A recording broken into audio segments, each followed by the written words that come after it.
Marked by a tyrant after Transmigrating Chapter 49 to Chapter 60. The monarch of Chonglu was attacked by an assassin outside the palace. Fortunately, he was treated in time and was not seriously injured. The moon hung high in the sky. Yishu walked out of the prison and raised his head to look at the night sky. He did not have time to change out of the blood-stained fox fur coat he was wearing. It looked like winter plum blossoms were embedded in the snow, and it was a ghastly sight. Yishu took a deep breath to calm the waves of nausea in his stomach. Today, he had followed Jin Wang back to the palace. After the imperial physician treated his arrow wound, he brought the token that Jin Wang had given him to the prison. A portion of the assassins lying in ambush at the Yi residence were killed by the guards on the spot. When they were caught, another portion committed suicide. In the end, only a few people were sent to prison. But it was enough. Yishu was escorted back to Xianxia Palace Hall by the guards. As soon as he entered, he saw Jin Wang lazily leaning on a small couch, holding a booklet and reading through it. Other than his face being a bit pale, he seemed to be in good spirits. He did not look like someone who had nearly lost his life half a day ago. This person's recovery ability was truly amazing. "You're back. Quickly come over." Seeing that Yishu had returned, Jin Wang was about to sit up, but he accidentally pulled on his wound. It hurt so much that his face turned pale. He was surrounded by several eunuchs who hurriedly went to help him up. Yishu quickly walked over and frowned. "Why aren't you lying down on the bed?" "I was waiting for you to come back and eat." Jin Wang placed a pillow behind him and forced himself to sit up. He smiled at him. "You must be tired. Quickly sit down and rest." Yishu hesitated for a moment, then said, "I'm going to take a bath." He had just come out of the prison. That place did not see sunlight all year round. It was damp and cold, and the heavy smell of blood could not be washed away. Yishu had been in there for several hours, and the smell on his body was indescribable. Yishu went to take a bath and change his clothes. When he returned, several eunuchs were placing food on the table. Gao Jin was helping Jin Wang ladle soup. Jin Wang was injured in his shoulder. Before the injury healed, he could not lift his entire arm. However, as the emperor, there were many people who could serve him in his daily life. Yishu took the bowl of soup from Gao Jin's hands and sat down beside Jin Wang. "You can all leave." In the past, the two of them didn't need servants to serve them when they ate, but today was a special occasion. Gao Jin glanced at His Majesty's surprised expression. Seeing that His Majesty did not object, he dismissed the servants in the hall and left Xianxia Palace Hall. Yishu fed Jin Wang soup spoonful by spoonful. He suddenly remembered that he didn't like serving this person in the past. In this era, imperial power reigned supreme, and the person in front of him was an emperor. With his status, he was destined to submit to the other party and serve the other party. Yishu was not used to it and did not like such an unequal relationship. But now, he no longer had such thoughts. His movements were meticulous and careful. Jin Wang couldn't help but laugh. "Be good and eat by yourself. I am not as weak as you think." Yishu ignored him. He scooped up another spoonful of soup and blew on it to cool it before feeding it to Jin Wang. He didn't believe this person's words. This was the first time he had seen Jin Wang so weak. When the carriage returned to the palace, Jin Wang's entire body was covered in blood. His face was paler than the snow on the eaves, and there wasn't a trace of blood in it. Whenever Yishu thought about how he had caused Jin Wang to be in this state, his heart ached so much that he almost couldn't breathe. Jin Wang asked again, "How did the interrogation of those assassins go?" Yishu paused and lowered his eyes. "The Imperial Guard didn't come back to report?" "They did." Jin Wang chuckled. "They said that your methods were exceptional and that you were able to make those people confess after a little interrogation. How could it be that exaggerated?" Yishu shook his head. "I've already investigated. Those people aren't part of the left prime minister's faction." Yishu was still the left prime minister in name after all. It might not be that simple to investigate the background of those people, but it wasn't that difficult to find out if they were part of the original owner's faction. He had only asked a few questions, and those people had already made a lot of mistakes. They had admitted that they had only wanted to use Yi Xiang's name to absolve their true employer. It was just that they still didn't know who the true employer was. If this was in the past, Yishu would have been very happy that he had been cleared of any suspicion of assassination. But today, he was faintly disappointed. He had lost another lead on the original owner. Jin Wang naturally knew what he was thinking, but he didn't mention it. Instead, he changed the topic. Those assassins were well-trained.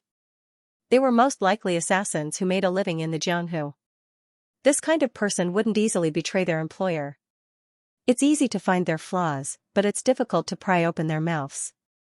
Actually, it's not that difficult, Yishu said in a small voice. He looked up at Jin Wang and said, "Give me 3 more days. I'll find out the truth." Jin Wang said, "Ashu, you don't have to," Yishu interrupted, "you've already given me your command tablet. There's nothing I can do if you don't agree. I'll definitely investigate." Jin Wang was silent for a moment, then he suddenly laughed. "Idiot, I've already said that I don't blame you for today's matter." Yishu was slightly startled. He pursed his lips. Jin Wang raised his uninjured hand and touched the side of the other's face. "I was injured because of you. You're upset, so you want to help me find out the truth, right? But in my eyes, none of those things are as important as you," Jin Wang said. "Ashu, in my heart, nothing is as important as your safety." He was so moved that he wanted to stand up and hug the person in front of him. But it affected his injury, and his expression froze. The atmosphere that had been brewing was swept away. "I'm not trying to be brave." Yishu didn't seem to notice his actions. Instead, he said seriously, "Believe me, I only need 3 days. 3 days will be enough." Jin Wang gave up trying to argue with his injury and lay back on the pillow.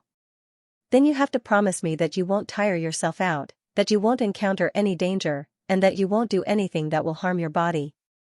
I promise you." "After 3 days, no matter what the result is, you can't continue investigating." "Okay." Jin Wang muttered to himself for a moment. "There's one more thing." "What?" Jin Wang gritted his teeth and said angrily, "Sit closer." "I can't hug you." Yishu's ears were a little hot. He put down the bowl of soup and moved closer to Jin Wang. After thinking for a while, he lowered his head and leaned into Jin Wang's embrace. He carefully controlled his strength and tried not to touch Jin Wang's injury. He gently rested his head on the other's shoulder. "Is this okay?" Jin Wang raised his uninjured arm and wrapped it around Yishu's waist. Jin Wang had just taken a shower, so there was still a faint scent of water and soap on his body.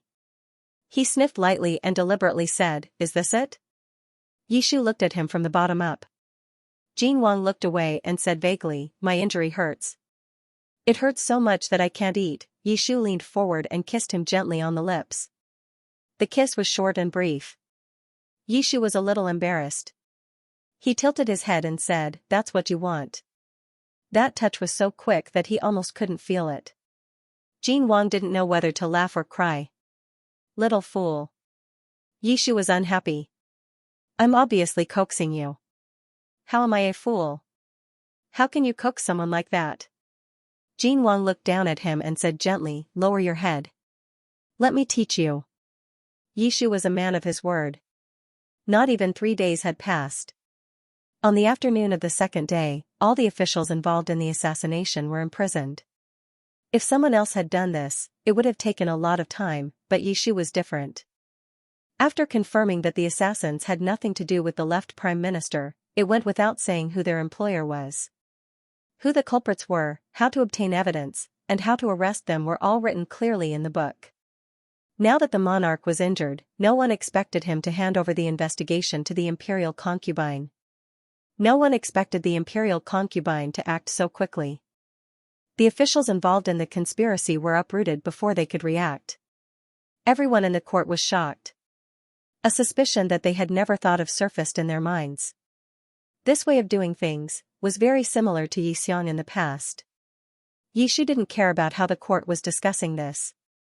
What he wanted to do was much more than this. On the last day of the 3-day deadline, Yishu presented a list of names to Jin Wang.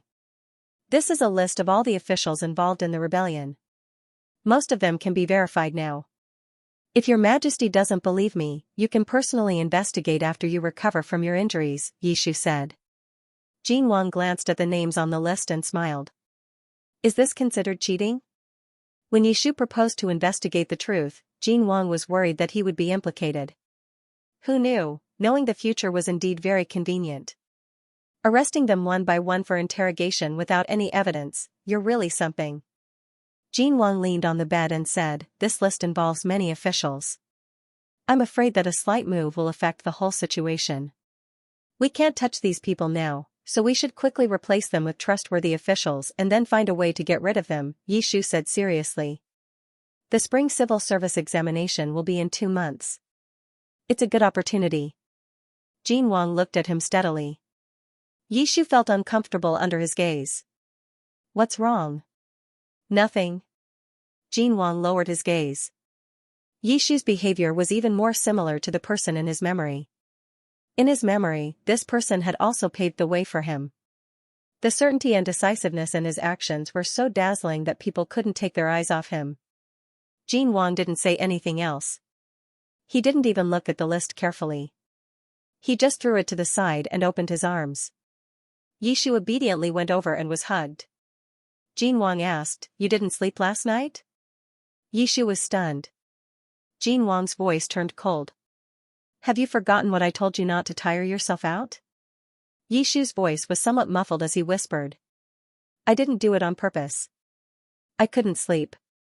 For the past few days, Jin Wang had been recuperating in bed. Yishu no longer slept with him on the bed. He would return to Eternal Longevity Palace to rest at night. When he returned to Eternal Longevity Palace, he couldn't sleep even more.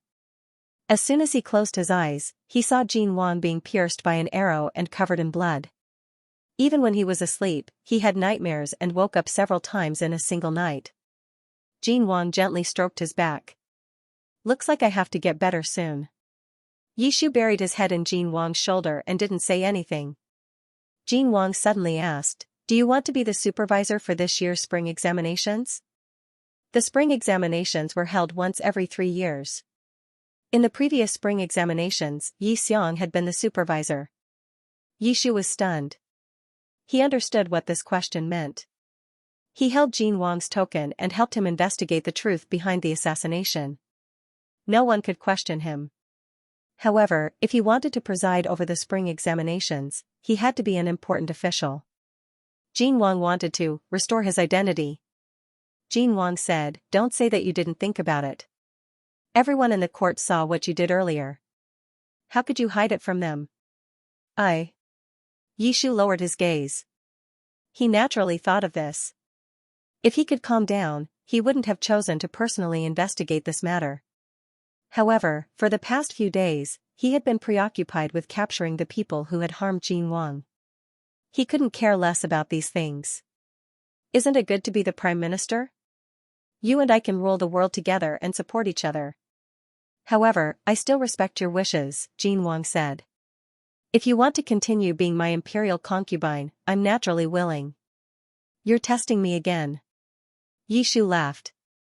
If I agree, doesn't that mean I'll have to stay in the capital? Forever? Jin Wang generously admitted, that's right. Yishu struggled out of his embrace. Then I'll have to think about it again. The eunuch brought in a bowl of medicine.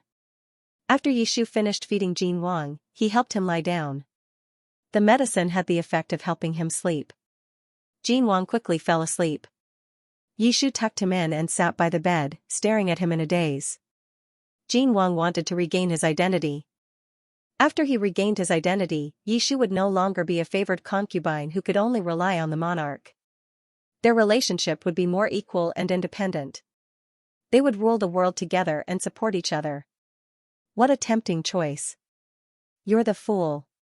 Yishu leaned against the bed and whispered, if I'm the dove that takes over the magpie's nest, you'll suffer a great loss. He hooked Jin Wang's finger and gently played with it. But I still want to know the answer. No matter what the answer is, I should face it myself. He straightened up and moved closer to Jin Wang.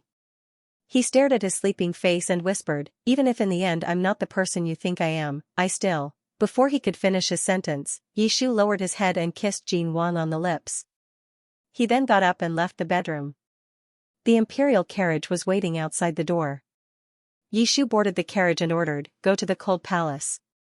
The imperial carriage stopped at a remote palace. Unlike the other palaces in the center of the harem, this place was extremely cold and cheerless. Along the way, the walls on both sides of the palace were mottled and peeling off, and the roadside was covered in thick snow. It was a sign that it hadn't been cleaned for a long time. After Jin Wang ascended the throne, he dismissed the previous emperor's harem and sealed off all the palaces. Naturally, the cold palace was the same. It had just snowed last night, so Yishu had the imperial carriage stop outside the courtyard. He stepped on the soft snow to the wooden door. The wooden door had been weathered for a long time and couldn't be closed properly. Standing in front of the door, he could feel a cool breeze coming from the crack. Yishu's heartbeat inexplicably sped up. He took a deep breath, pushed open the half-closed wooden door, and stepped into the courtyard. The courtyard wasn't as bleak as he had imagined. The courtyard wasn't large. In front of the courtyard, there was a bare peach tree covered in snow. Under the tree, there was a stone table and 4 stone benches. There were only 2 small rooms in the courtyard. There were a few potted plants in front of the rooms, and it was obvious that they had been carefully trimmed. Yishu walked into the main room. The furniture inside was simple and crude, but it had been cleaned so well that not a speck of dust could be seen. He looked up and saw that the damaged roof in his memory had been repaired. The 4 windows had also been repaired to ensure that the cold wind couldn't get in. This place had clearly been deserted for a long time, but there were traces of people living here. Yishu walked into the inner room. No matter how clean it was, it couldn't change the simple and crude environment here. There was only a hard bed in the inner room. On top of it was a thin mattress. The fabric had been washed until it was white. He didn't know how long it had been used, but it was covered in sewing marks. The daily necessities in the palace were all distributed by the Imperial Household Department, but no one would send these things to the cold palace. During the most difficult times, the original owner could only go to other palaces and pick up things that others didn't need. She would sew and clean them herself, barely getting by. Yishu sat down in front of a small table by the window. The table was missing a corner and was supported by a small piece of broken tile. When he looked up, he saw the faint marks on the wall in front of the table. They were 2 simple little people. The little matchstick men sat side by side.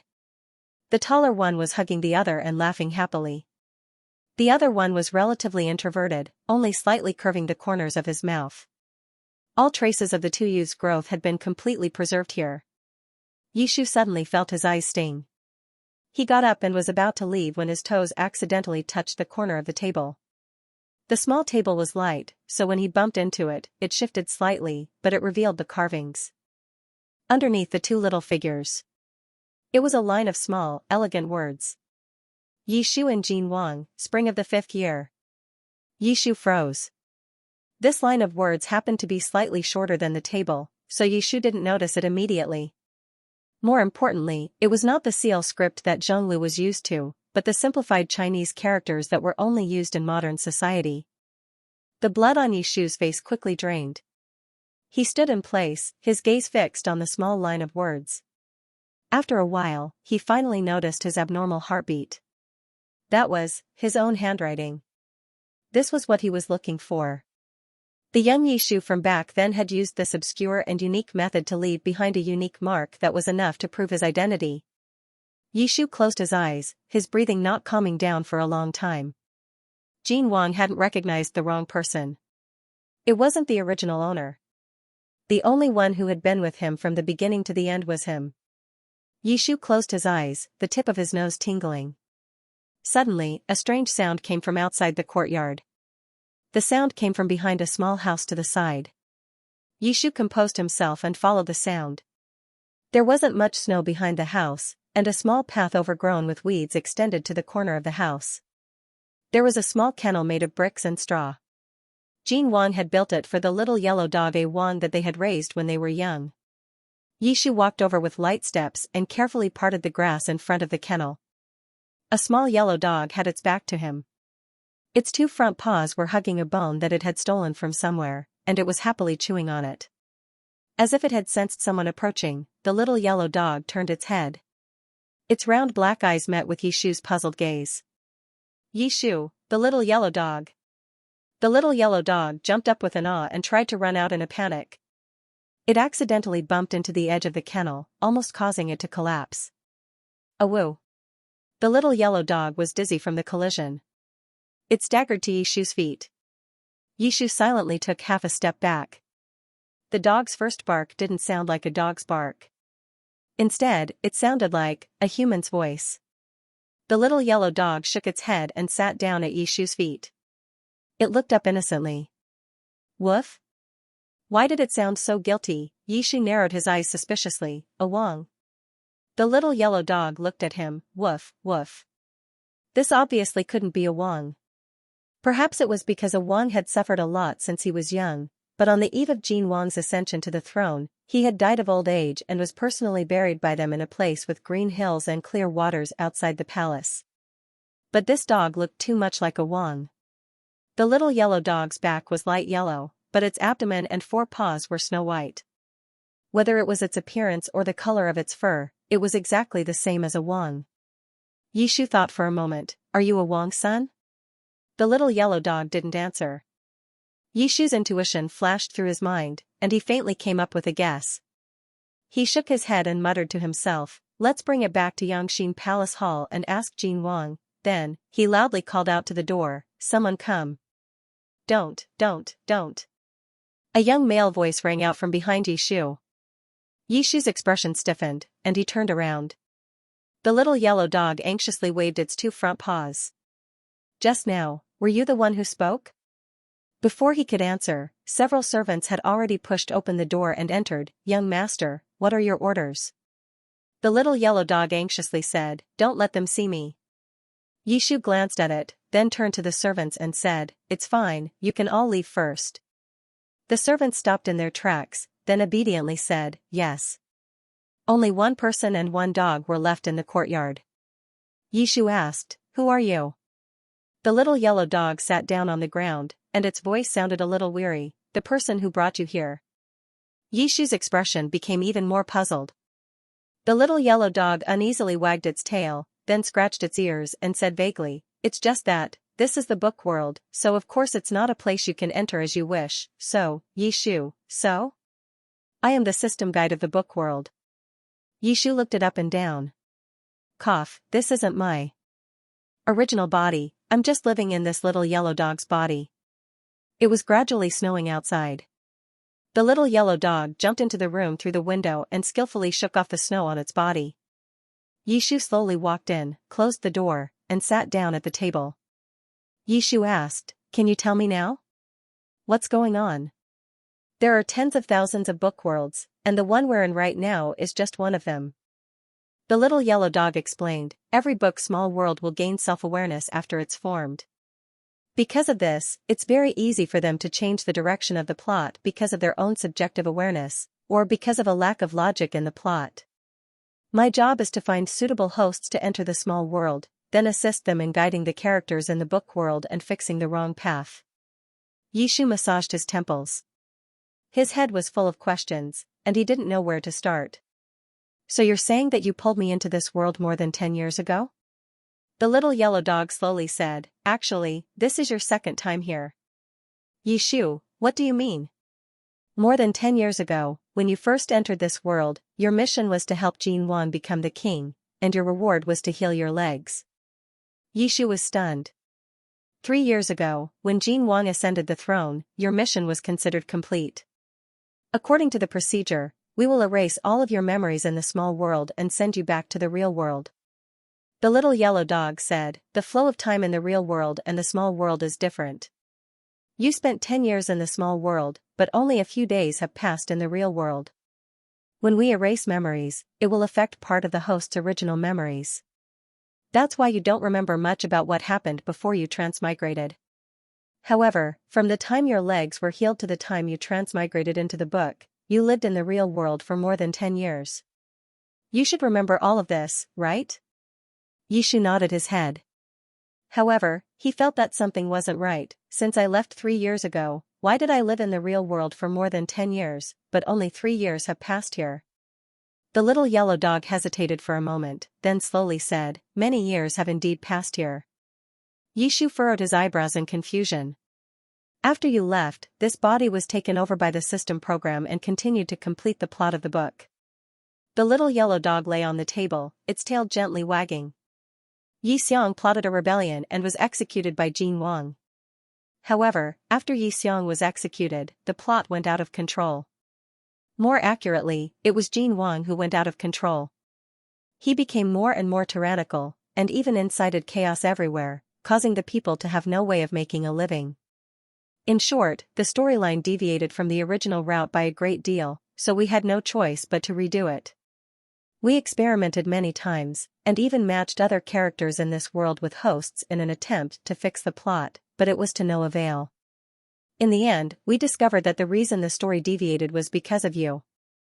Yishu's eyes flickered slightly. The little yellow dog said, "It's rare to find a suitable host. Once you're matched, you're unique. Thus, we had no choice but to bring you back." Yishu couldn't help but ask, "Then why didn't you appear when I first came in?" "Well." The little yellow dog paused, then grinned at Yishu. "You've also noticed that we changed some of the basic settings of this world when we rebooted." It looked at Yishu's slightly bulging abdomen.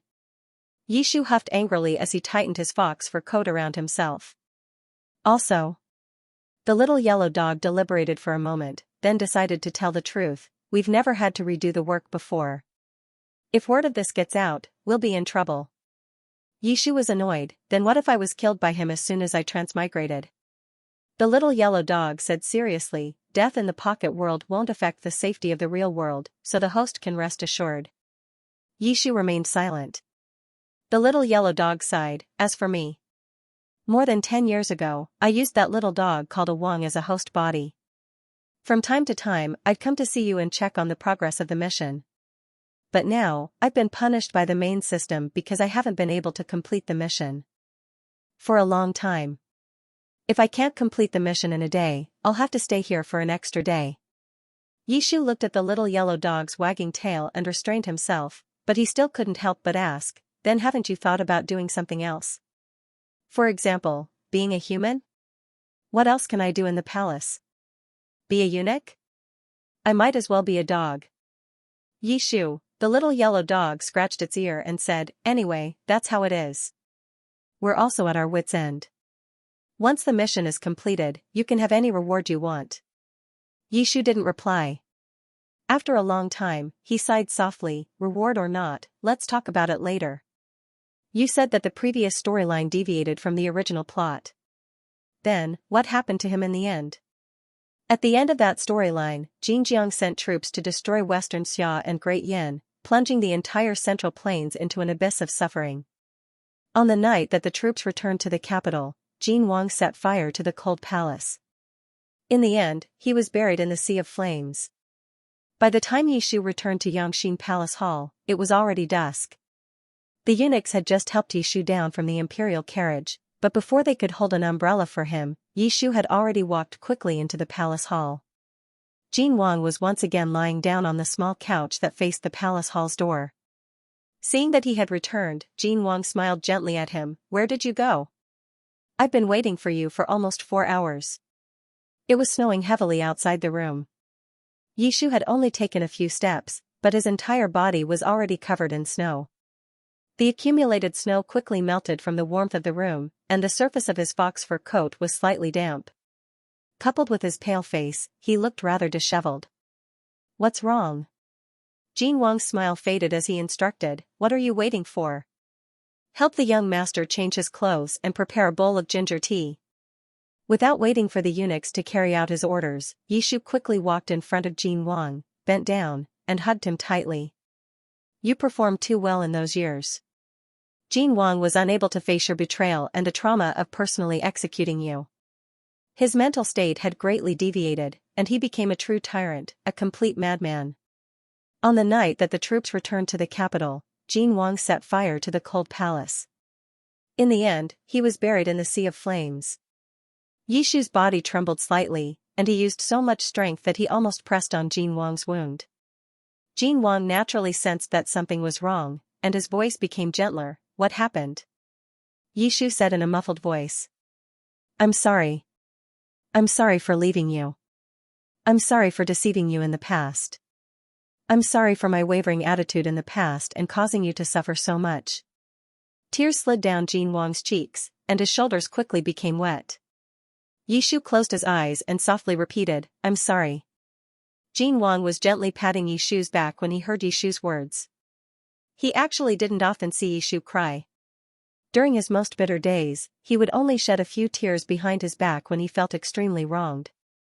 This person had a stubborn personality. Even when he cried, it was silent. It was so quiet that it made one's heart ache.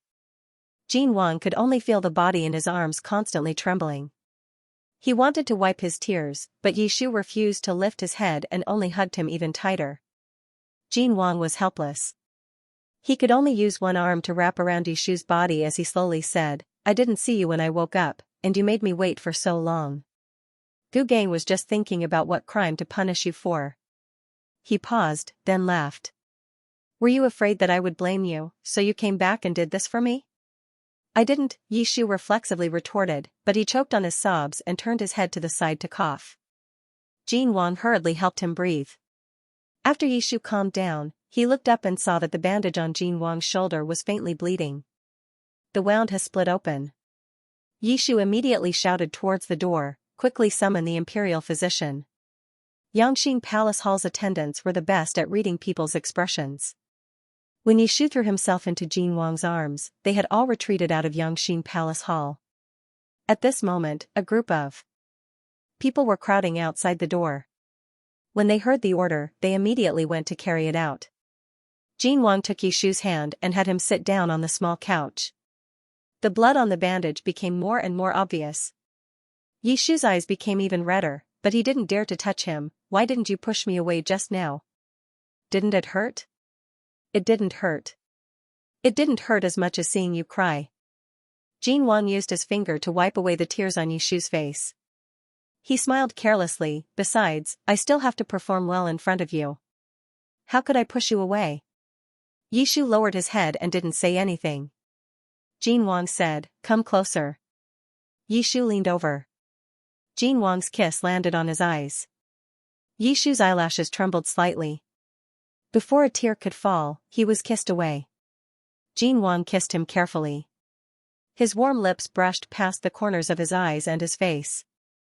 After a long time, Jin Wang pressed against the corner of his lips and asked softly, where did you go just now? Yishu's voice was muffled. Where did I go? Did no one tell you? I didn't ask, Jin Wang said. You don't like me always investigating your whereabouts, so I won't ask. Yishu had never mentioned these things to him. This person was an emperor who held absolute power over life and death. He controlled the life and death of the people in the world, but he had been trying his best to understand him and change for him. Yishu looked away, his eyes slightly hot. Jin Wang did not ask any more questions and pressed her head into his shoulder. Following the announcement, footsteps could be heard from outside the hall. A few eunuchs half-supported imperial physician Feng as they entered the hall. Yishu quickly stood up, turned his back, and wiped his eyes. Imperial physician Feng greeted the two of them. Jin Wang only nodded slightly, his attention still on Yishu. Yishu's back was facing them. His clothes and hair were a bit messy, and he looked quite miserable.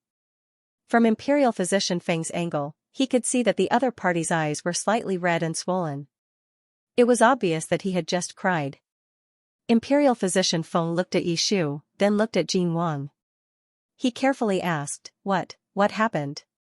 Did you quarrel again? Jin Wang, Yishu went to bathe and change his clothes first. Several eunuchs helped Jin Wang onto the dragon bed. The imperial physician untied the bandages that were wrapped around his body and rebandaged him. The atmosphere in the hall was a bit strange. After a while, Imperial physician Feng could not help but say, Your Majesty, Jin Wang interrupted, this prince did not bully him. Then why did you make him cry?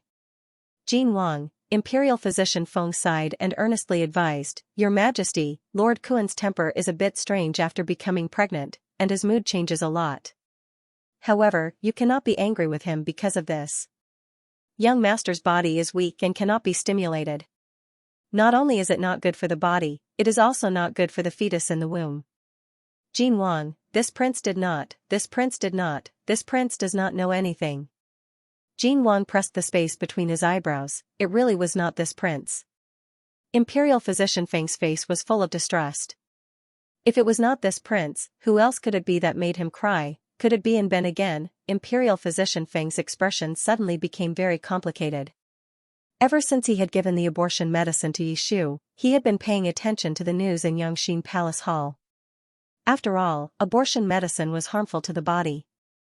If it had been used, the imperial physicians would have received the news. However, there was no news. Since that day, Yishu had never mentioned this matter again, and Imperial Physician Feng could not find a chance to ask about it. It seemed that young master was too kind and could not bear to do it. Imperial Physician Feng pondered for a moment before bandaging Jin Wang's wound and kneeling on the ground. Jin Wang frowned, "What are you doing?" Imperial Physician Feng's forehead touched the ground and firmly said, "This official has something important to report. I hope that your majesty can dismiss the servants." Jin Wang waved his hand and dismissed the servants. The doors to the hall were closed, and Jin Wang said, "Speak." Imperial Physician Feng closed his eyes and slowly said, "This matter is related to Ben." He told Jin Wang about the conspiracy with Yishu. After he finished speaking, Jin Wang did not reply for a long time. Imperial Physician Feng did not dare to raise his head and explained, "Young master was also worried that this scandal would be exposed, so he kept it a secret until now. I hope that your majesty can forgive him. If your majesty wants to blame this official is willing to bear the responsibility." Jin Wang still did not say anything. The large hall was silent, and Imperial Physician Feng's back was covered in cold sweat. After a long time, Jin Wang gently smiled and said with a helpless expression, "So, he asked you for abortion medicine?" Imperial Physician Feng. "Yes. You even lied to me that it was a tonic, little liar." Jin Wang sighed and said to Imperial Physician Feng, "Help me up." Imperial Physician Feng quickly got up and helped Jin Wang to sit up. Jin Wang looked at Imperial Physician Feng's trembling appearance and thought it was funny. "Don't be nervous, I won't blame you." He paused and said, "Do you want me to tell you a secret?" A moment later, Imperial Physician Feng walked out of Yangxin Palace Hall with a dazed expression. Yishu quickly finished bathing and changed his clothes before returning to Yangxin Palace Hall. Jin Wang was leaning on the bed waiting for him. Seeing him come, he threw the booklet in his hand to the side and pointed to the teacup on the small table beside the bed. "Drink this ginger tea while it's hot." Yishu's eyes were still a little red, but he nodded his head like a little rabbit and obediently drank the tea. "Come up." Jin Wang patted the inside of the bed, "There's still some time before dinner. Sleep for a while, I'll accompany you." Yishu was startled and shook his head. "No need, what if I touch your wound, Jin Wang, be good." The two looked at each other. Yishu took off his shoes and socks, climbed onto the bed from the foot of the bed, and moved to Jin Wang's side. Jin Wang pulled him into his arms. "Relax, the imperial physician said that your wound is recovering very well, so there's no problem." Jin Wang patted his shoulder and said in a warm voice. Yishu softly responded. Jin Wang then said, "Don't go back to Yongshou Palace tonight, so you don't sleep well." Yishu responded in a low voice, "Okay." Jin Wang's embrace was very warm, and there was a faint smell of herbs and incense in the air. It was very calming. Yishu took a deep breath and said, "Jin Wang, just now I went to the cold palace." Jin Wang's eyes moved slightly. I discovered a few things,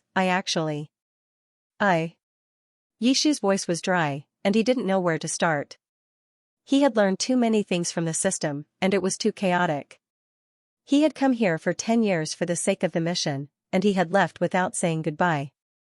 There were also the countless rebooted storylines, and this person had suffered so many painful endings. To the system, perhaps it was just a simple failure, but the person in front of him was alive and well, and everything he had experienced was also real. Yishu couldn't imagine how much pain this person had to go through every time he was executed. How much despair did this person have to go through for him to end up like that? Yishu's eyes started to redden. "Alright, why are you feeling bad again?" Jin Wang said softly, "If you can't say it, then don't say it. Don't force yourself." Yishu, but, Jin Wang sighed, I'm starting to regret it. Why did I force you in the first place? From New Year's Eve until today, when have you ever rested well? If this continues, how can your body take it? From now on, forget all the things that made you feel bad. Don't think about them anymore. If there's anything you want to say, get some rest. We'll talk about it slowly in the future. Jin Wang kissed his forehead, there's still a long way to go. There's no need to rush now. Be good. Yi Shu, but I promised. Jin Wang's eyes were smiling as he lowered his head and kissed Yi Shu's lips. Little fool, you've already given me your answer. Ever since a certain fool had clearly taken the abortion pill and foolishly promised to give him a chance to perform, but ended up missing the best time to take the pill, the answer was obvious. Yi Shu's eyes were blank. When did I told you to. Sleep right now, but you won't even listen to me? Jin Wang narrowed his eyes. Do you really think that I can't teach you a lesson in my current state? Yi Shu wanted to reply again, but Jin Wang suddenly turned over and forcefully pushed him into the bed.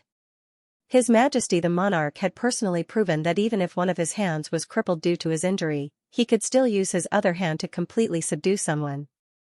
After a while, Yi Shu's lips were bright red as he obediently lay down beside Jin Wang. He was completely subdued. The only troublesome thing was that Imperial Physician Feng, who had yet to leave the palace, had to come back and bandage a certain someone again. For the next few days, Jin Wang peacefully recuperated in Yangxin Palace Hall. As for the mastermind behind the Yi residence's assassination, because of Yi Shu's involvement, the investigation progressed very quickly. Within a few days, the cause and effect of the assassination was clearly investigated and the case was declared closed. Yi Shu personally delivered the closing document to Yangxin Palace Hall. As soon as he entered, he saw Jin Wang sitting in front of the table, writing something. Why are you up? Yi Shu quickly walked over. Didn't I say that I would help you take a look at these? If there's anything I need, I'll ask you. Your injuries. Jin Wang put down the pen and smiled, these superficial wounds are nothing. After lying down for so many days, I'm already fine. Yi Shu didn't fall for this and firmly said, no, your words don't count. Only the Imperial Physician's words count. The Imperial Physician said that you need to lie down, so go lie down. I'll help you with what you need to write. No matter, I've already written it. Jin Wang said, I just need to stamp it with the Imperial seal. Only then did Yi Shu realize that there was an Imperial edict placed in front of Jin Wang. Jin Wang moved to the side to let Yi Shu sit next to him. Since you're here, take a look and see if there's anything wrong. If there's no problem, then stamp it. Yi Shu quickly scanned the edict, then turned to look at Jin Wang. Jin Wang grabbed Yi Shu's hand that was placed on the table and said seriously, this monarch wants to clear your name. Jin Wang had previously mentioned to Yi Shu that he wanted to restore his identity, but he didn't expect this person to have already drafted the Imperial edict so quickly. Furthermore, aren't you talking nonsense? Yi Shu pointed at the Imperial edict, not knowing whether to laugh or cry. My rebellion was just an act to catch the spies hidden in the capital? You faked your death to make the traitors in the Imperial court lower their guard, so that you could catch them all in one fell swoop. How is that nonsense? Isn't that the truth? Jin Wang said, after the assassination at the hunting grounds, all the spies hidden in the capital were caught, and the intelligence network that they had built up over the years was also uprooted. As for how you caught all the traitors in the Imperial court in one fell swoop, all the officials saw it for themselves. Yi Shu was stunned by his nonsense with a straight face. Furthermore, the first reason seemed to be something that he had casually made up, yet this person was using it just like that? Yi Shu said, but the original owner's rebellion is a fact. But that wasn't done by you. Jin Wang calmly looked back at him. After that day, Yi Shu found time to bring the little yellow dog back to Yangxin Palace Hall and explained everything clearly. After learning the truth, Jin Wang wasn't too surprised. After all, this person was able to accept that he was just a character from a book without any difficulty. His mental fortitude was so strong that Yi Shu couldn't help but sigh in amazement. Shu, I've already told you that you don't need to take responsibility for something that you didn't do. That would be unfair to you, Jin Wang said warmly. Yi Shu's heart skipped a beat, and he looked away. Do you think anyone will believe this reason? Isn't it too far-fetched? Jin Wang chuckled softly. Do you think everyone is the same, so impudent in front of me? Who would dare to not believe an imperial edict that I personally issued? Oh, I almost forgot. This person was the emperor. No matter how outrageous the emperor's words were, no one would dare to question them. Jin Wang took the imperial seal from the side and handed it to Yishu. If there are no objections, then seal it. Yishu's expression froze. He didn't take it. Instead, he placed his hand on the back of Jin Wang's hand, intertwined his fingers, and pressed down hard at the end of the edict. Unlike Yishu's cold limbs, Jin Wang's hands were very warm. His fingers were slender and strong, and his joints were clearly defined. That warmth turned into scalding heat when their skin touched, and it was transmitted through their palms. Yishu wanted to retract his hand, but Jin Wang grabbed it instead. He gently rubbed Yishu's hand with his fingertips and said, I forgot to mention just now, the right Prime Minister is already very old. Before the end of the year, he had already submitted his resignation letter to me. I approve. It was the same in the book. Changlu had left and right ministers. The left minister was a trusted aide of the monarch, while the right minister was an elder of 3 dynasties. In the same year that the left prime minister rebelled, the right prime minister retired and returned to his hometown. Jin Wang decided to remove him from the post of prime minister and never set him up again. However, Jin Wang clearly did not mean that. He had been tricked by him again. Yishu smiled bitterly. Your Majesty, please be more humane. You haven't even been born yet, and you're already in such a hurry to make me work for you? Jin Wang's expression was calm, and his tone was neither fast nor slow. I will naturally share your burdens. I won't let you be burdened. Yishu turned around, and their gazes met. They both laughed at the same time. Jin Wang kissed Yishu on the lips. Welcome back, my Xiang. The next day, the monarch announced to the world that the true identity of the imperial concubine was actually the left prime minister Yishu. The imperial edict explained in detail that the left prime minister had faked his death to put on a show, and that the case of the left prime minister had been overturned. It also used a long speech to describe how Xianxia had worked hard for Chenglu and was loyal and devoted to the emperor. The imperial edict was written in a moving manner, and all the rumors among the people were dispelled. As for why Xianxia had pretended to be the imperial concubine after faking his death, the imperial edict did not mention it at all. All the officials had their own thoughts. The disagreement was fake, the falling out was fake, and the substitute was also fake. Could the display of affection in front of all the officials also be fake? Everyone was unsure. Once the imperial edict was released, the entire court was immediately divided into 2 factions. Those who were certain that the emperor and Xianxia had cooperated previously to put on a show. To use the word love to guess the relationship between the 2 of them was simply a disgrace to the brotherly love between them. On the other hand, the other side believed that there was true love in the world, and that there was true love between the emperor and his minister. The 2 of them having feelings for each other did not affect their secret cooperation. The 2 factions were at odds. As for Xianxia's fake death, not many people cared. Not to mention Yishu, even Jin Wang did not expect this result. We're all too free. Just do more work. Xianxia, who had been reinstated, said. After the imperial edict was released, Jin Wang completely renovated the Yi residence. After another half a month, the Yi residence was completely renovated, and Jin Wang's injuries were basically healed. Jin Wang picked a day and personally sent him back to the residence. On the day Xianxia returned to the residence, a long line of carriages carrying the imperial bestowed treasures lined the streets of Chang'an. The common people lined the streets to welcome them. It could be said that the scenery was boundless. It was even more magnificent than when the Yi residence was first completed. What a waste of money and manpower. Yishu lowered the curtain of the carriage and shrunk back resentfully. Jin Wang placed a hand on Yishu's shoulder and smiled faintly. I've already removed most of the treasures as you wished. Are you still not satisfied? Yishu said, satisfied, very satisfied. Jin Wang smiled and kissed him. When they arrived at the Prime Minister's residence, all of Yishu's servants were waiting in the residence. These days, Jin Wang actually did not make things difficult for them. After being imprisoned for a few days, he found a manor outside the city and put them under house arrest.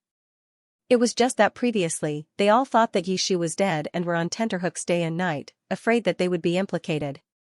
Seeing their master return to the residence in such a glorious manner, they all shed silent tears.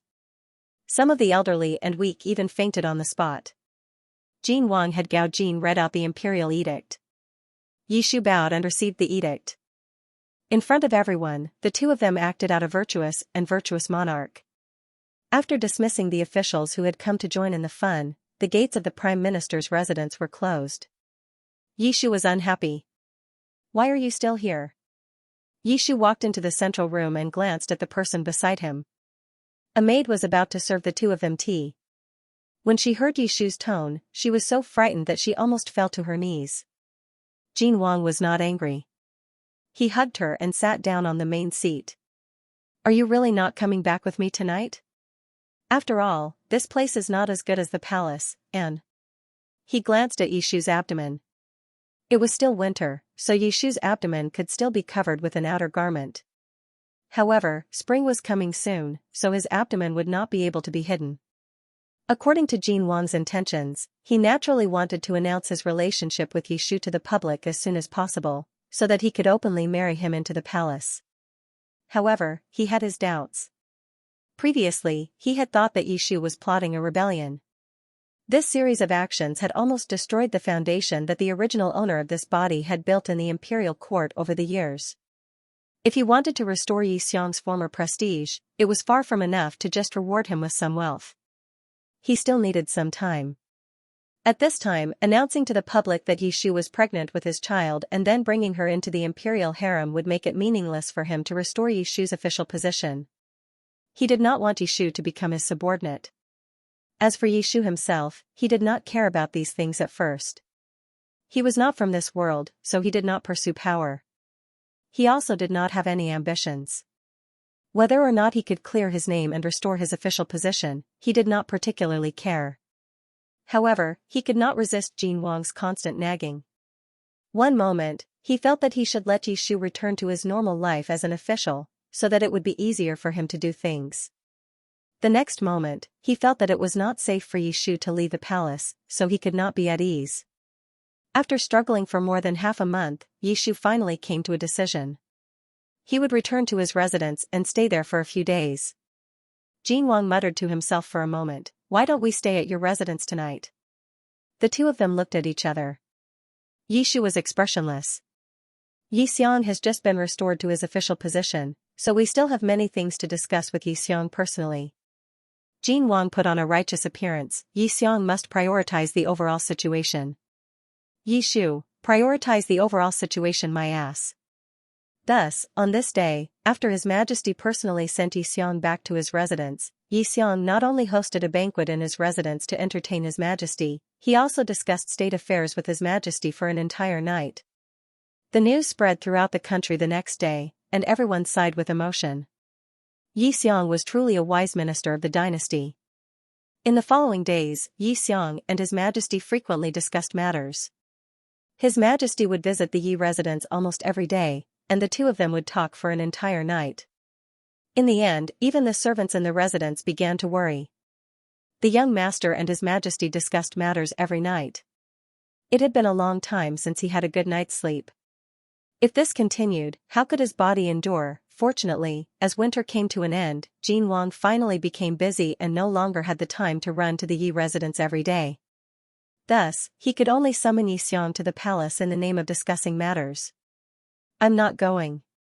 Yishu glanced at Gao Jin, who had come to summon him, and said in a cold tone, "Eunuch, report to His Majesty that this official is not feeling well tonight and cannot discuss matters." Gao Jin was a little troubled. "This," Yishu said, "my original words were. If he blames you, I will take responsibility." After sending Gao Jin away, Yishu leaned back in his chair and rubbed his abdomen through his clothes. "I've never seen your father so clingy. Let's ignore him today. You don't have any objections, right?" The cub moved slightly under his skin. The adult and the child reached a consensus. It wasn't that Yishu wanted to cause trouble for no reason, but recently, he had been a little restless. Ever since the wet period, Jin Wang had not touched him. In addition, now that his abdomen was gradually growing, Jin Wang was worried that he would hurt the child, so he rarely even comforted him. Ever since he transmigrated to this world, he had never abstained from sex for such a long time. Normally, he could still restrain himself, but once he got close to that person, it was all because that bastard kept seducing him. It was already late at night. Yishu lay in bed, tossing and turning, unable to sleep. When that person was by his side, he couldn't stand it. But when that person wasn't by his side, it was a different story. If there really were evildoers who could bring disaster to a country, Jin Wang would definitely be one of them. Yishu thought angrily. It was quiet outside the room. Suddenly, a strange sound came from outside the window. Yishu hadn't been asleep to begin with, so he immediately opened his eyes. He was all too familiar with this sound. His Majesty the Monarch's ability to climb over walls and windows was getting better and better. Yishu didn't make a sound as he closed his eyes and continued to pretend to be asleep. In the darkness, he felt someone slowly approach him and lift the bed curtains. But that was it. That person seemed to only be standing at the head of the bed, quietly looking at him without moving or making a sound. Did Jin Wang change his nature tonight? The two of them were in an invisible stalemate for a moment. Yishu couldn't take it anymore and quietly opened his eyes to clearly see the silhouette standing in front of the bed. It wasn't Jin Wang. Yishu suddenly sat up. Just as he was about to speak, someone covered his mouth. "It's me." This voice was still somewhat young and inexperienced, but it sounded particularly familiar. Yishu's eyes flickered, and the latter said, "Xiao Huan." It was actually Xiao Huan. Xiao Huan had clearly left the capital a few days ago, so how could he? The moon was obscured by dark clouds, so Yishu couldn't clearly see Xiao Huan's expression. He could only feel the dense cold air emanating from his body. He didn't know how long he had been running around outside, but his body was so cold. As if worried that the cold air would spread to his body, Xiao Huan let go of his hand and took half a step back. "Sorry, I didn't mean to offend you.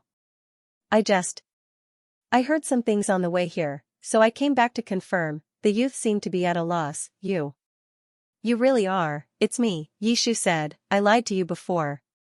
"I'm sorry." Xiao Huan's voice paused. "I knew it." After a long time, Xiao Huan said softly, "I knew you wouldn't do something like that." "That's great," Yishu giggled. "It's great that you're fine." Yishu asked, "If you wanted to see me, why did you come through the window in the middle of the night?"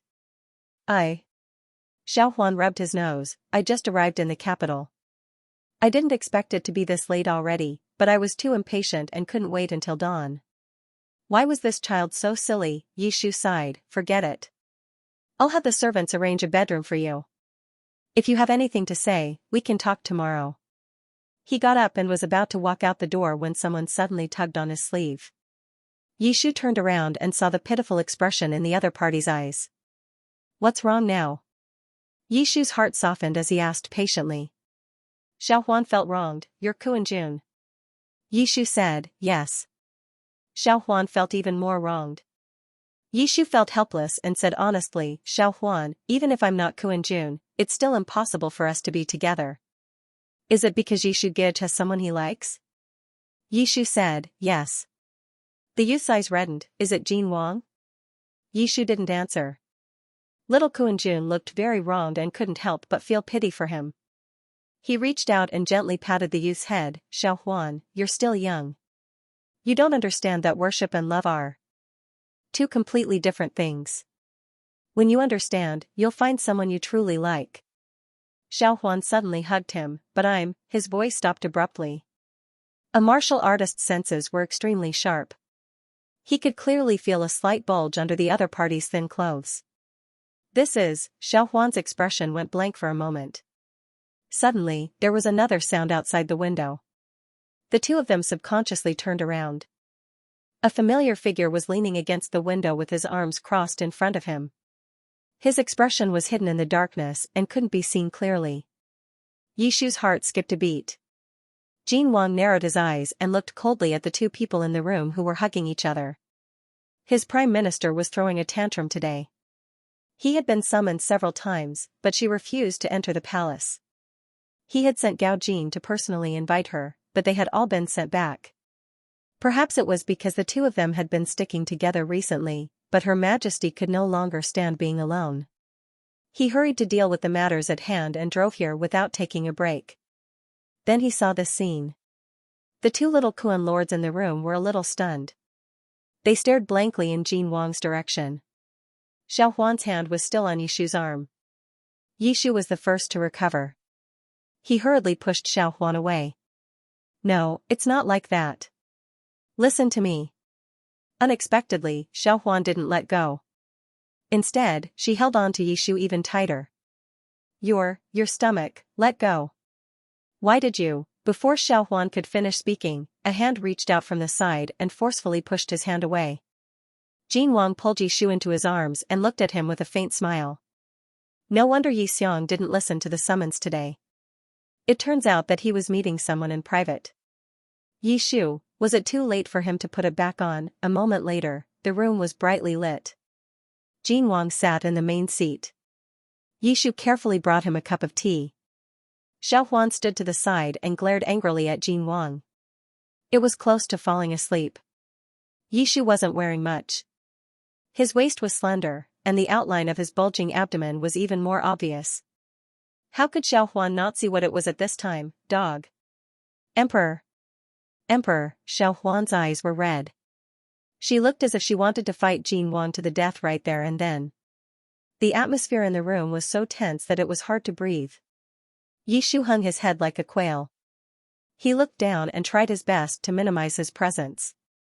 Why are you still standing? You can't stand for too long. Come and sit down, Jin Wang said indifferently as he sipped his tea. Yishu replied with an "oh." Just as he was about to walk past Jin Wang to stand in front of him, he was forcefully pulled into an embrace. Jin Wang chuckled as his warm breath brushed against the back of her ear. I meant to sit here. Yishu shuddered and his waist went limp. Let go. I'm not letting go. Jin Wang hugged his waist and said softly, don't you like it when I hug you like this? Xiao Huan's knuckles cracked. Yishu, oh no, I forgot that there was someone else in the house. Yishu's ears were burning red. He didn't dare to raise his head. Jin Wang asked leisurely, the Lord Protector left the capital a few days ago. Why did young Master Xiao return? Xiao Huan didn't know how many times he had cursed Jin Wang in his heart. He replied in a muffled voice, this subject heard that Yi Xiang had been reinstated and came to visit.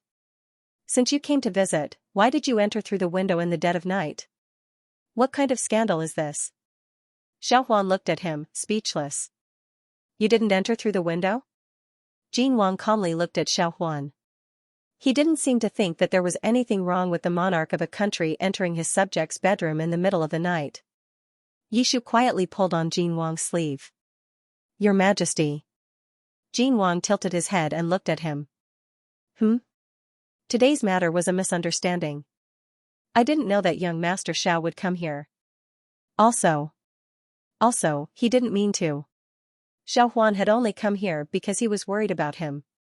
He didn't want this person to be punished because of him. Jin Wang calmly moved closer and lowered his voice. Beloved subject, are you begging for mercy on his behalf? Yishu pursed his lips and nodded.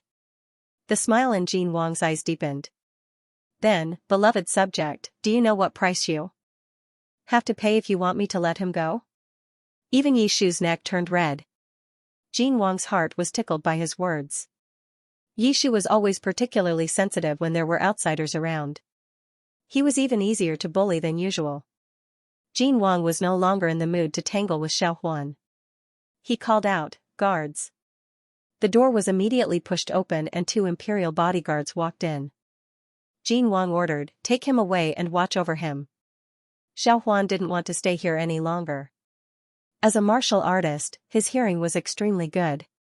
He could clearly hear what the two were saying in low voices. Xiao Huan's tongue was sore. He glared fiercely at Jin Wang and coldly said, I can walk on my own. The door was closed again. Jin Wang picked him up in his arms and carried him to the bed. He leaned over and pressed himself against him. Yishu didn't have time to care about where Jin Wang had taken all the servants in his residence. He subconsciously hooked his arm around the back of Jin Wang's neck. soon, his entire body was trembling. Jin Wang supported himself with one hand by Yishu's side. His other hand slowly moved down. But at this critical moment, his movement stopped. You didn't come to the palace tonight because you wanted to see Xiao Huan? Yishu was completely teased by him and almost bit his tongue. No, that's not it. Jin Wang gazed at the person beneath him. The evil thoughts in his heart were satisfied like never before.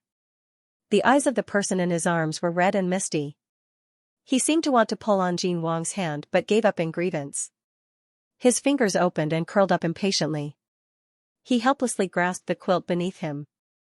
It was so soft that it didn't look good. Who would have thought that this was the high and mighty prime minister who was the head of all the officials during the day? Jin Wang originally thought that Yishu had never truly been the prime minister before. Perhaps he would encounter some trouble in the beginning and be a little uncomfortable. But he didn't expect that this person's ability to adapt was beyond Jin Wang's imagination. But the more this person appeared to be at ease outside, the more Jin Wang wanted to see him sink into lust. Jin Wang. Yishu finally couldn't take it anymore and called out to him in a low voice. His voice was very suppressed. It was soft and hoarse, like a kitten gently scratching. Jin Wang suddenly came back to his senses. He softly said, "Sorry," and finally let him go. A moment later, Yishu curled up on the bed. His eyes were red as he complained. "You only know how to bully people. I see that you still haven't had your fill." Jin Wang casually threw the silk handkerchief that he had just finished wiping on the floor. "No matter, it's too late today. We'll continue tomorrow."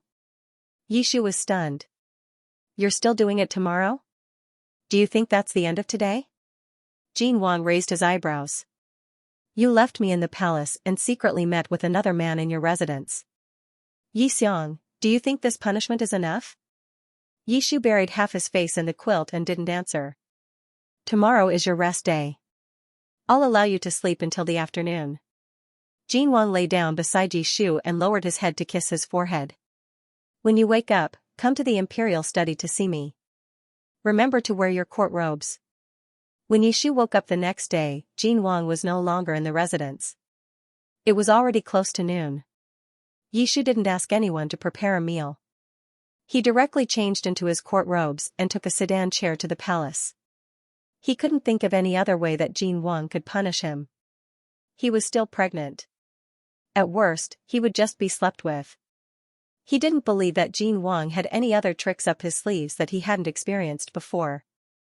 But, Yishu looked at the immaculate black court robes she was wearing and felt an inexplicable sense of shame. Changlu's court robes weren't thick and heavy. Only the back and collar were embroidered with complicated patterns. A jade belt was tied around his waist and his hair was tied up in a crown. It looked dignified and solemn. But who would have known that he wasn't dressed like this to discuss official business with the monarch? Instead, Yishu pulled the fox fur cloak tightly around him to cover his bulging abdomen. The dog emperor still knew how to play. When he arrived at the imperial study, Jin Wang was in the middle of a discussion with someone. After being notified by an attendant, Yishu entered the main hall. Inside the imperial study stood a tall young man wearing light armor. Yishu bowed to Jin Wang, then looked at the man. "Left General." The man hurriedly bowed. "Greetings, Xiang." This man was called Suyen. He had met Yishu once before. Back then, Yishu had planned to escape during the imperial family's ancestral worship ceremony.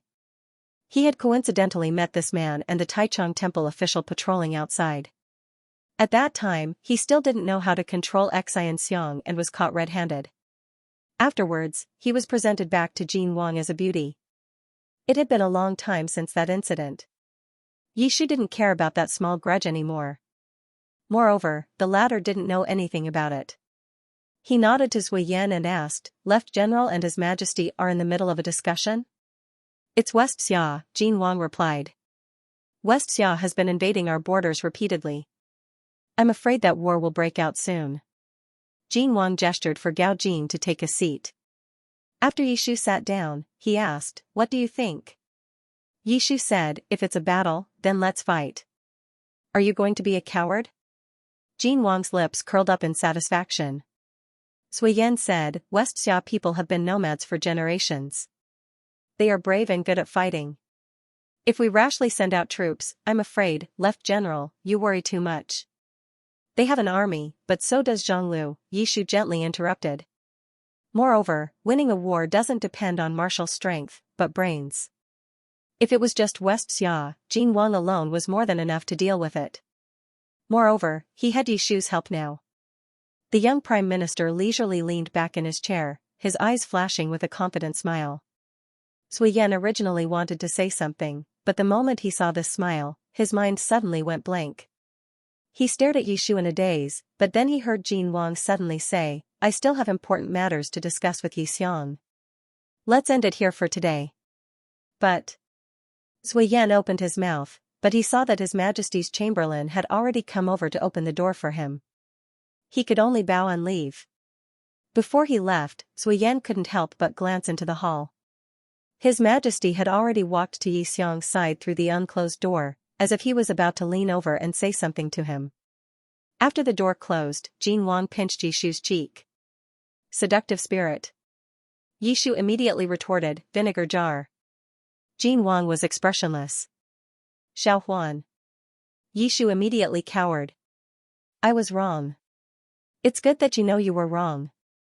Jin Wang smiled with satisfaction and led Yishu to the side hall. There was a warm room next to the imperial study for His Majesty to rest in. There was a soft couch in the room, and a wooden brocade box was placed on a small table next to the couch. It looked a little familiar. Yishu remembered where the box had come from, and his expression instantly changed. Yishu took a step back without saying a word. He was too naive. He thought that after all these days of being in love with each other, even a dog like the Emperor would learn to be more humane. But it turned out that this man was more like a dog than he thought. Jin Wang seemed oblivious to his reaction and walked forward to open the brocade box. The dazzling array of small toys blinded Yishu's eyes. Jin Wang looked up at Yishu, who had almost retreated to the wall. What are you hiding for? Come here. Didn't you throw this thing away? Yishu said angrily. I did throw it away.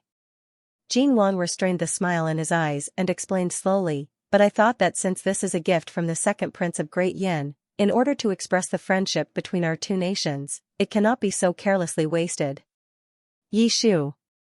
To hell with your friendship. Jin Wang unhurriedly took out a few jade bottles at the top, and then he picked up a few items of various shapes and sizes, and he played with and selected them in his hands. Yishu pressed his body against the wall and said pitifully, Your Majesty. Jin Wang said carelessly, What? Yishu said softly, You. Are you really going to use these on me? As he said this, Jin Wang took out a jade object that was as thick as a woman's forearm from the brocade box.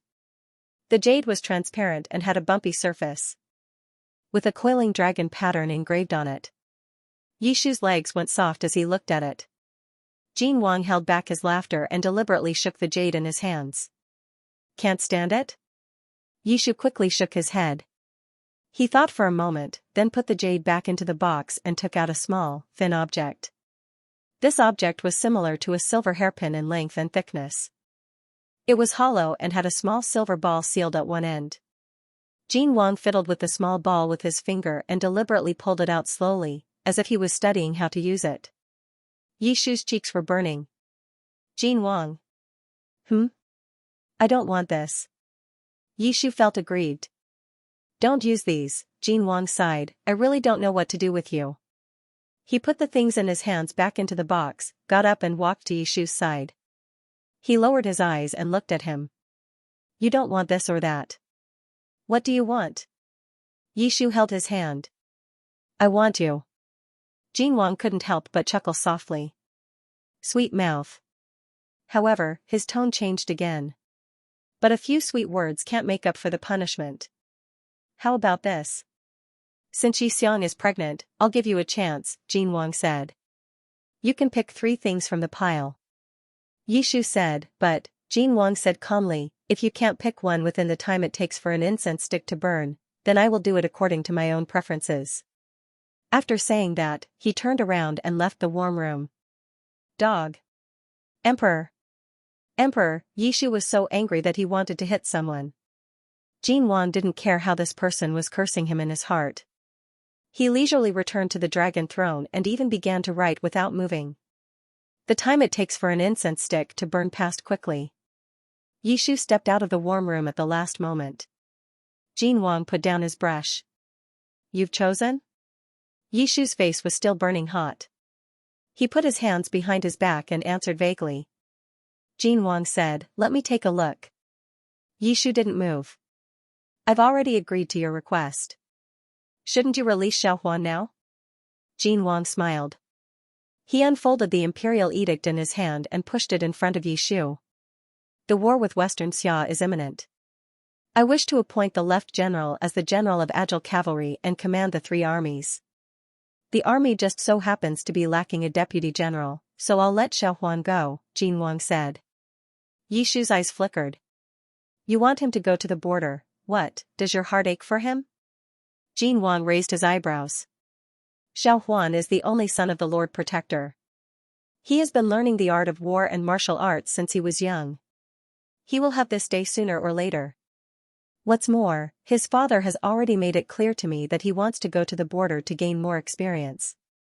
But, Jin Wang said, Xiaohuan barged into the Prime Minister's residence at night and met with my sweetheart in private. I didn't punish him and instead gave him a military rank. Is Xianxia still not satisfied?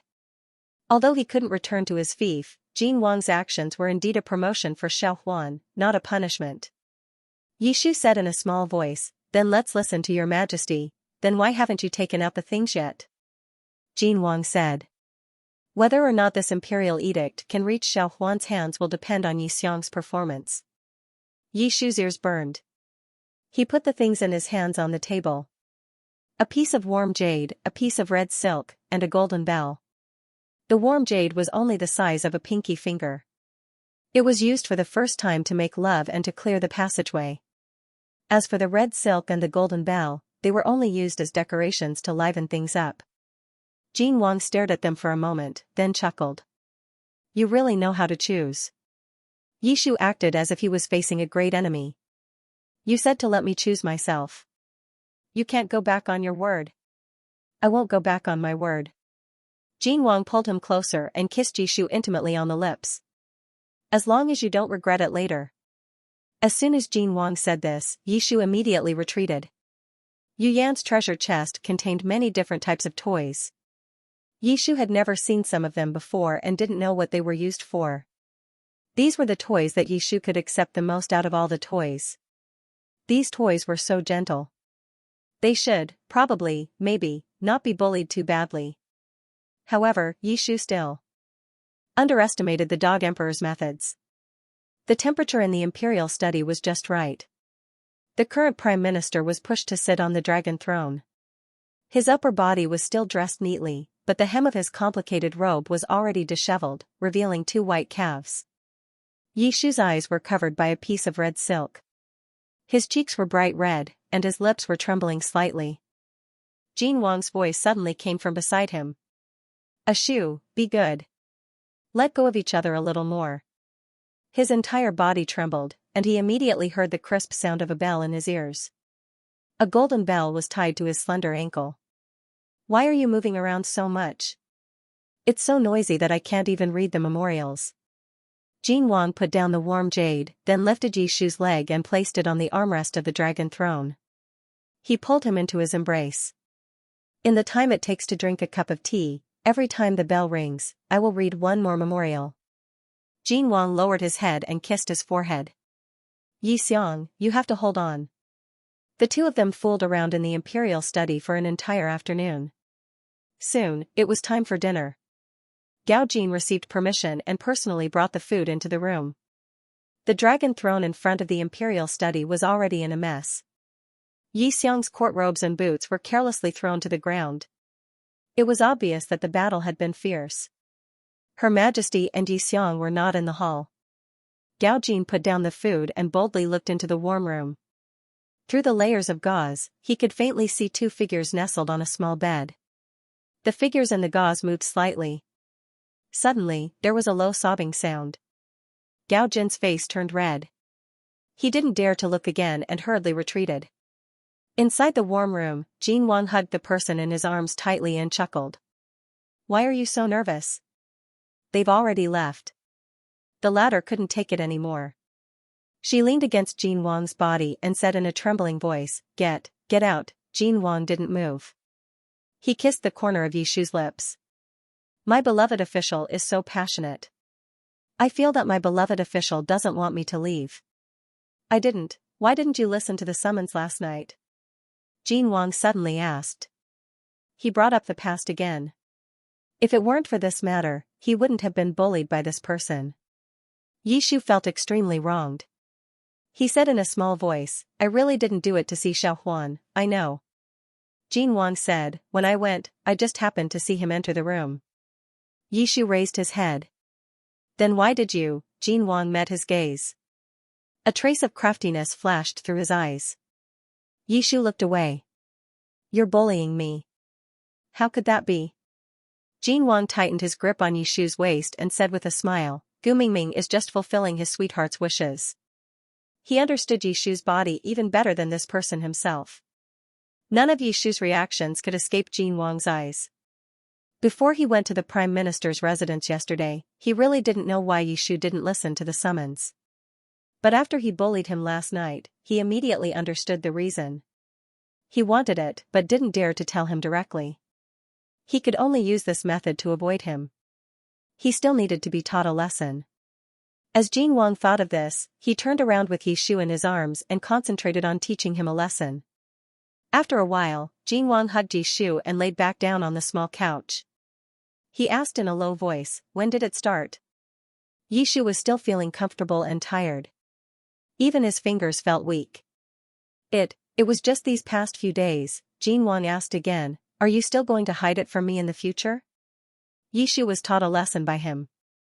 He obediently replied, no, I don't dare anymore. Jin Wang smiled in satisfaction and hugged him even tighter. The room was silent. The setting sun filled the main hall. Yishu leaned into Jin Wang's arms and enjoyed a rare moment of warmth. His heart was filled with unprecedented satisfaction. Suddenly, Jin Wang whispered into his ear, you still haven't answered the question Xiaohuan asked you last night. Yishu was stunned. Yishu Gij, do you have someone you like? Jin Wang's smile faded. He looked at Yishu and asked softly, is it Jin Wang? The same words coming from Jin Wang's mouth felt completely different. Jin Wang's voice was very soft, like a small hammer gently pounding on Yishu's heart. It didn't hurt, but it felt soft and itchy. It was a very strange feeling. That pair of beautiful eyes stared fixedly at him. They were filled with gentleness, but also seemed to carry some kind of cautious hope. It was intentional. Yishu's heart was beating loudly. It felt like he was stepping on clouds, and his head was heavy. He had never been able to stand the Dog Emperor speaking to him like this before. It was too much of a violation. Brother Yishu, why aren't you replying? Jin Wang obviously knew how to deal with him. His voice was soft and gentle as he urged, hurry up and tell me. Yishu looked away with difficulty, don't call me that. Don't call me that? Then how do you want me to call you that? Yishu couldn't bear it any longer. He raised his head and covered those noisy lips with his own. From a light touch to a deep penetration, the two of them were breathing unsteadily in the end. After the kiss, Jin Wang pressed Yishu against the bed. His eyes darkened slightly. The heat on Yishu's face didn't even have time to subside before he was dragged into it again. He looked away, not daring to meet the other party's invasive gaze. You clearly know, that's different. Jin Wang held Yishu's hand and intertwined their fingers. I want to hear it from you personally. Yishu opened his mouth, but couldn't say a single word. There was a moment of silence within the muslin tent. Only the noisy heartbeats of the two could be heard. After a while, Jin Wang sighed, forget it, I won't force you. He rubbed Yishu's head and said softly, eat first, it'll get cold soon. Jin Wang got up from the bed and asked, don't move, I'll help you scoop some. His voice came to an abrupt halt. Yishu suddenly hugged him from behind. Yishu whispered from behind him, you can't always be like this. Yishu tightened his arms around Jin Wang's waist and said, how can you be so accommodating? Are you even an emperor? Yishu buried his face in Jin Wang's back and said in a muffled voice, "You're right. There are some things that are different when you say them out loud. Even now, I still can't be sure if the things that happen to me and the people around me are real. I never thought that there would be a day like this, and I never thought that I would be so close to someone else. I used to complain about fate. Why do some people have happy families, parents, and friends, but I don't have anything? Until I came here, until I met you. What have I done to deserve all of this? If one day I wake up and find out that this is just a dream, I don't know what I'll do." "Idiot." Jin Wang sighed softly. He placed his palms on Yishu's hands and clenched them tightly. "I know what you're worried about. Recently, I've been thinking about what I'll do if one day I wake up and you're not like you anymore." Yishu was stunned. Yes, Jin Wang was the same. This person might even be more uneasy than he was. If that day really came, Jin Wang wouldn't even have the right to know. Just like 3 years ago, he didn't know that the person beside him had been stolen, but he had to experience the sudden alienation and betrayal of the person closest to him. But this person had never told him these things. He hid all of his uneasiness, worry, and fear in his heart and had to comfort Yishu in return. Yishu's eyes were hot as he said hoarsely, "You're the idiot. How wonderful. We traveled through time and space and spent so much effort to be able to be together peacefully. Rather than fear the future, it's better to grasp the present." Yishu closed his eyes and said softly, "I have someone I like. That person is called Jin Wang. Every day spent with him is the happiest time of my life. I want to grow old with him." Jin Wang's fingers trembled. He turned around and lowered his head to kiss Yishu's lips. The kiss was very gentle, as if he was afraid of disturbing something, or as if he was suppressing something. "Have you agreed?"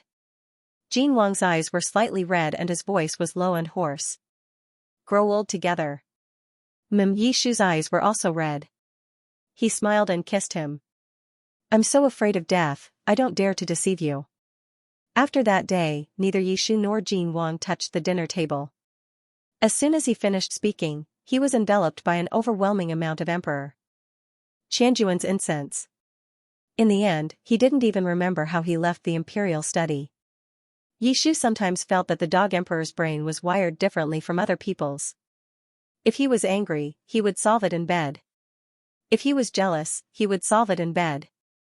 If he was touched, he would solve it in bed. In short, there was nothing that couldn't be solved once a day. If there was, he would do it twice. Although he didn't dislike it. Soon, it was early spring. As expected, Jin Wang handed the position of supervisor of the spring examinations to Yishu. Although he was called supervisor of the examinations, he actually didn't have much to do. The examinations were usually hosted by the Ministry of Rites.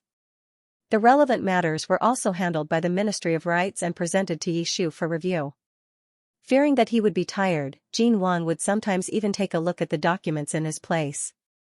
In the end, he just wanted to give Yishu a nominal title. Jin Wang wanted to use this examination as an opportunity to clean up the rebellious officials in the imperial court. The people who were accepted into this year's spring examinations were very likely to become important officials in the imperial court in the future. As the supervisor of the examinations, it was easy to imagine how important Yishu was to them. Jin Wang was delegating power to Yishu. Yishu naturally understood Jin Wang's intentions and put in even more effort for the spring examinations. On the last day of the spring examinations, Yishu walked out of the examination courtyard. A servant of the Yi residence hurriedly came up to him. "Young master, something has happened in the palace." Yishu's expression changed. "What happened?" "And Ben has been executed by Her Majesty." Yishu? The servant talked endlessly about the rumors in the palace. It was said that after Nben entered the palace, he went against his superiors and wreaked havoc in the harem.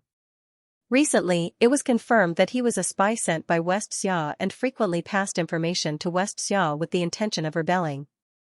Her Majesty did not have any feelings for Nben and kept him by her side for the past few months only to find out the truth. Now that she had caught him red-handed, Nben had been secretly executed. All the details were reasonable and well-founded, so much so that Yishu almost believed it. Yishu wanted to ask Jin Wang why he suddenly wanted to deal with Anben, but the examination had just ended and there were still many matters waiting for him to deal with. The important matters were more important, so he could only return to his residence first. By the time he finished dealing with the matters at hand, Jin Wang's imperial edict had also arrived. There were a total of 3 edicts. The first one was about Anben. It also mentioned that Taichung Temple's minister Duan Xingji, who had presented Anben. Although he did not know about it, he was also at fault for not being strict enough and was sent to a local official. The second one was that Xianxia had repeatedly stirred up trouble in the capital and had even reached into the emperor's harem this time. The emperor had decided to immediately declare war on Xianxia. These 2 imperial edicts were as Yishu had expected. Duan Xingji had always been the most worried about Jin Wang's marriage and had brought along a group of officials to urge her to get married every day. Jin Wang had long disliked him. This move was most likely to avenge a private grudge and had also stopped the practice of urging her to get married. As for Xianxia, the 2 countries would go to war sooner or later. Anben was just an excuse. As for the third imperial edict, it was the longest. The servant reading the imperial edict became strangely silent. Yishu looked up and asked, "What's wrong?" The servant carefully said, "This imperial edict is written for you." Yishu instinctively felt that something was wrong, but he still maintained his cold and indifferent image of a prime minister. "Read it." Although it was called an imperial edict, it was actually more like a love letter. The imperial edict was about the story of the emperor and Xiang. It said that the 2 had known each other since childhood and had supported each other until now. It also said that the emperor had actually loved Xiang for many years, but Xiang only cared about the country and was unwilling to respond. The emperor missed Xiang so much that he had no appetite for food or drink. He only hoped that Xiang would look at him and fulfill his long-cherished wish. Jin Wang's literary talent was outstanding, and she was not bad at writing such a sour article. Her unrequited love story, which lasted for more than 10 years, was quite touching. Even the servants' eyes were a little wet when they read about it. Yishu could not bear it any longer. "Stop reading it." His ears became slightly hot. Thinking about how everyone was reading Jin Wang's love letter, he felt his scalp go numb. He wished he could immediately send people to destroy this thing. What was Jin Wang thinking? At this moment, a servant ran in from outside. "Young master, His Majesty has arrived." Yishu coldly snorted, "Tell him to scram." The servant, even if the servant was given 10,000 guts, he would not dare to say this to the emperor. But Yishu was currently in a fit of anger and could not be bothered with it. He turned around and walked into the room. He slammed the door shut and looked up. Jin Wang was sitting in his room and even leisurely pouring a cup of tea for himself. "Yishu, so what if you know martial arts?" Jin Wang could tell that the prime minister was not in a good mood. She hurriedly went up to him. "Are you angry?" Yishu gritted his teeth. "What do you think?" "Don't be angry." Jin Wang held his hand and sat down. "You've been too busy these past few days and did not have time to discuss it with you." "It's my fault." Jin Wang gently said, "Don't be angry, okay?" With this coaxing, Yishu's anger immediately dissipated by more than half. It was not to the extent that he was angry. He was just a little embarrassed. It was fine if she said these words behind closed doors. But now, not only did everyone know about it, she even made him look like a scumbag. Too much. Listen to my explanation. Jin Wang patiently explained, "This imperial edict is just a prelude. In a few days, I will issue another imperial edict to marry you. Marrying you is the fulfillment of my many years of desire. The whole world will be my witness. You and I are not dependent on each other. You also do not need to enter the harem." Jin Wang took Yishu's hand and said seriously, "From now on, you and I are monarchs and ministers, as well as husband and wife. We will rule the world together." This was the promise that Jin Wang wanted to give him. Yishu didn't even think about it. It should be said that he never thought that Jin Wang would have such thoughts. Actually, Yishu didn't really care about these things. It didn't matter if he was the prime minister or the imperial concubine, as long as he could be with this person, it was enough. But Jin Wang clearly didn't think so. No wonder this person kept asking him about how couples in modern society got along. He had always done his best to give him enough respect and love. Yishu remained silent. Jin Wang leaned over and asked, "Are you touched?" Yishu looked away. "No, no. You say it so nicely. If you just wanted to let others know that you love me, why did you have to write it so mushy? Too mushy. I still have a lot of things that I haven't written yet." Jin Wang smiled and said seriously, "Every word in it comes from the bottom of my heart. There's no falsehood in it." Yishu's ears turned red and he turned his head to ignore him. Jin Wang's voice came from behind him, "Prince and ye have been friends for many years. Although we have deep feelings for each other, Prince's heart is as deep as the sea. You don't care about personal relationships, Yishu." Jin Wang held the copy of the imperial edict and read it unhurriedly. "Prince has poured in all my effort, but in the end, I didn't even spare you a glance. Stop reading it." Yishu snatched the edict away. His face was so hot that it was almost burning. Jin Wang smiled and leaned over to kiss Yishu's lips, "But Prince doesn't regret it." His hand slid down Yishu's cheek and lifted his head so that Yishu could look directly at him. Jin Wang's smile carried a hint of banter, but his tone was serious and clear. Every word seemed to pound on Yishu's heart. "Prince likes him. As always, I have no regrets in this life." Jin Wang's love letter was written with such sincerity that it made one feel emotional and couldn't help but shed tears.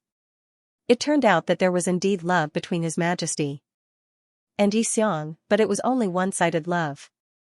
After that, the arguments in the imperial court suddenly stopped. Not only that, but the story of Jin Wang and Yishu spread throughout the streets overnight. There were also many street storytellers that appeared like bamboo shoots after the rain. Even the Yi residents had more guests than usual. They were all here to speak up for Jin Wang, hoping that Xianxia would accept Her Majesty as soon as possible and that the lovers would be able to get married. In the end, they were all dismissed by Yishu, who didn't know whether to laugh or cry. At Jin Wang's side. After a certain person's flirtatious behavior, he gave up and never mentioned this matter again. However, the gossip about the two of them did not stop. Instead, it became more and more intense. There was no other reason. Jin Wang had been sticking to Yishu more and more openly recently. If there is nothing else, then court is dismissed. Xianxia, stay. The young emperor sat on the dragon throne and looked at Yishu from afar. Feeling the mocking gazes around him, Yishu's ears burned. He wished that he could dig a hole and bury himself in it. However, Jin Wang was still looking at him without blinking. There was even a hint of pure nervousness and hope in his eyes. Again. Beginning. Again. This person had become more and more brazen recently. Every day, after court was dismissed, he would ask Yishu to stay alone. As for why he would stay, Yishu didn't want to think about it at all. Yishu met Jin Wang's gaze and calmly said, "This subject has made an appointment with several officials from the Hanlin Academy to discuss the matter of marking the scrolls." Marking the scrolls was proper business. His Majesty had to see the big picture. Jin Wang said, "That's what you said yesterday." He was even acting coquettishly now. Yishu wanted to reply again, but he heard Jin Wang call out calmly, "Official Qing, what exactly is the matter that you Hanlin Academy officials can't make up your minds and insist on discussing it with Xianxia?" The Hanlin Academy officials who were called out instantly broke out in a cold sweat and hurriedly said, "No, it's nothing important. It was already properly handled yesterday." "That's good." Jin Wang smiled. Xianxia's body is not in good condition. It's not good for him to overwork himself. Do you all understand? All the officials replied, "Yes." Yishu, all the officials were afraid that they would get into trouble. After the head chamberlain announced that court was dismissed, they all hurriedly slipped away. Only after escaping from the Hall of Supreme Harmony did everyone reveal a secretive smile. Ever since His Majesty had expressed his feelings for her in the imperial edict, not only did the relationship between those two not drift apart, it actually became more and more ambiguous. In front of all the officials, they exchanged flirtatious glances and bantered flirtatiously. It made everyone's teeth ache. Anyone with a discerning eye could see that His Majesty was not far from getting what he wanted. The palace doors slowly closed behind Yishu. Yishu sighed and walked towards Jin Wang. "I already told you, you can just leave the grading of the papers to someone else. Jin Wang took advantage of the situation and pulled Yishu over to sit on the dragon throne. Are you tired? Yishu replied, no. It was already early spring. In the entire imperial court, only Yishu was still wearing a loose robe. Coupled with his slender figure, it was impossible to tell that he was 5 months pregnant. Ever since Yishu had been reinstated, Jin Wang had reduced the time of the imperial court meetings to less than the time it took for a stick of incense to burn out. If the time was slightly longer, he would give Yishu a seat and serve him tea. He was afraid that Yishu would tire himself out. He couldn't even bear to order Yishu around, so how could he let those old fellows from Hanlin Academy call him for meetings every day? Jin Wang helped Yishu massage his shoulders and suddenly said, do you want to see those kittens of yours? Yishu was startled. He was talking about the kittens that Yishu had picked up from the back door of the Yi residence. They hadn't taken them with them when they returned to the palace and had been raising them in the temporary residence. Compared to the dreary depths of the palace, the temporary residence with its beautiful scenery was naturally more suitable for the kittens to live in. When we finish the matters at hand, let's go live in the temporary residence for a few months. Jin Wang's palm landed on Yishu's lower abdomen. He said softly, we can't always let you tire yourself out. The kittens will get angry. Yishu was just about to say that he wasn't tired, but when he met Jin Wang's gaze, he changed his words. Okay. There were many people in the capital and many eyes were watching. It was very inconvenient to interact with each other. He wanted to spend time alone with Jin Wang. He really wanted to. And he understood that Jin Wang felt the same way. Yishu's heart trembled slightly. His gaze towards Jin Wang also softened. Jin Wang chuckled. Why are you suddenly looking at me like that? Yishu looked away. No. Jin Wang didn't say anything. He placed one hand on the armrest of the dragon throne and the other on Yishu's back. He suddenly asked, how does it feel to sit here? Yishu was startled. It wasn't his first time sitting here. From the high platform above the dragon throne, he could clearly see every corner of the Taiha palace. If the palace doors weren't closed, he could even see the entire palace from the outside. At first, it was still a bit fresh, but now he felt lonely at the top. Fortunately, he wasn't sitting here alone. But Jin Wang clearly wasn't talking about this. Yishu saw the mischievous look in the other's eyes and silently moved back. However, he was pressed against the back of the dragon throne. Jin Wang. Yishu struggled with all his might as the other kissed him. This is the Taiha palace. This prince knows. Jin Wang dangerously stroked Yishu's waist and whispered, don't you want to try it once? Yishu's movements were slightly sluggish. Actually, it wasn't impossible. While he was hesitating, Jin Wang had already unbuckled his belt and smiled as he kissed his eyes. This prince knows that you want to. After that day, Jin Wang issued an edict to speed up the grading process and quickly held the court examination. The spring examination, which was originally supposed to last 2 months, was shortened to half a month. On the day the results were released, Jin Wang announced that he was going to the temporary imperial residence to avoid the summer heat and that all important matters would be dealt with there. As for why he was going to avoid the summer heat in the 3rd month and even brought the Prime Minister along, that was something that couldn't be said. After another half a month, the border was officially at war. Zhonglu's army was unstoppable. It was said that when the 2 armies were fighting, Zhonglu suddenly took out a new type of firearm that had never been heard of before and completely defeated Xianxia. After receiving this report, Yishu looked up and smiled at Jin Wang. He continued to lean against the couch and stroke his cat. According to the book, this type of firearm would only be produced in the later part of the novel. Now that Yishu was here, the progress was naturally much faster. In a short 3 months, Xixiao's power had been completely wiped out. Yishu's due date was also approaching. Jin Wang didn't even bother with government affairs and spent all his time with Yishu. He even moved the entire Imperial Academy of Medicine to the temporary imperial residence. Inside and outside, everything was prepared and ready. On the other hand, Yishu wasn't very nervous. This little cub didn't make him suffer too much, but anyone with a cub in their belly wouldn't be able to handle it. Furthermore, he had to avoid certain foods and couldn't eat this or that. It was as if he wanted Yishu's life. As a result, he didn't even care about being nervous. He just wanted to quickly unload the goods. Late at night, Jin Wang had just returned from his bath when he heard Yishu hugging his stomach and muttering, "Why haven't you come out yet? There's food, drink, and play outside. What's so good about staying inside? Be good, I'll give you another 5 days, no, 3 days. Hurry up and come out." Jin Wang, was this even negotiable? Jin Wang lightly knocked his forehead and said, "Don't let your imagination run wild. Go to sleep." He turned off the lights and went to bed. Yishu easily snuggled into Jin Wang's embrace. It was already midsummer. But the temporary imperial residence was still cool and cool. Even with the two of them stuck together, they didn't feel hot. Jin Wang patted Yishu's back casually.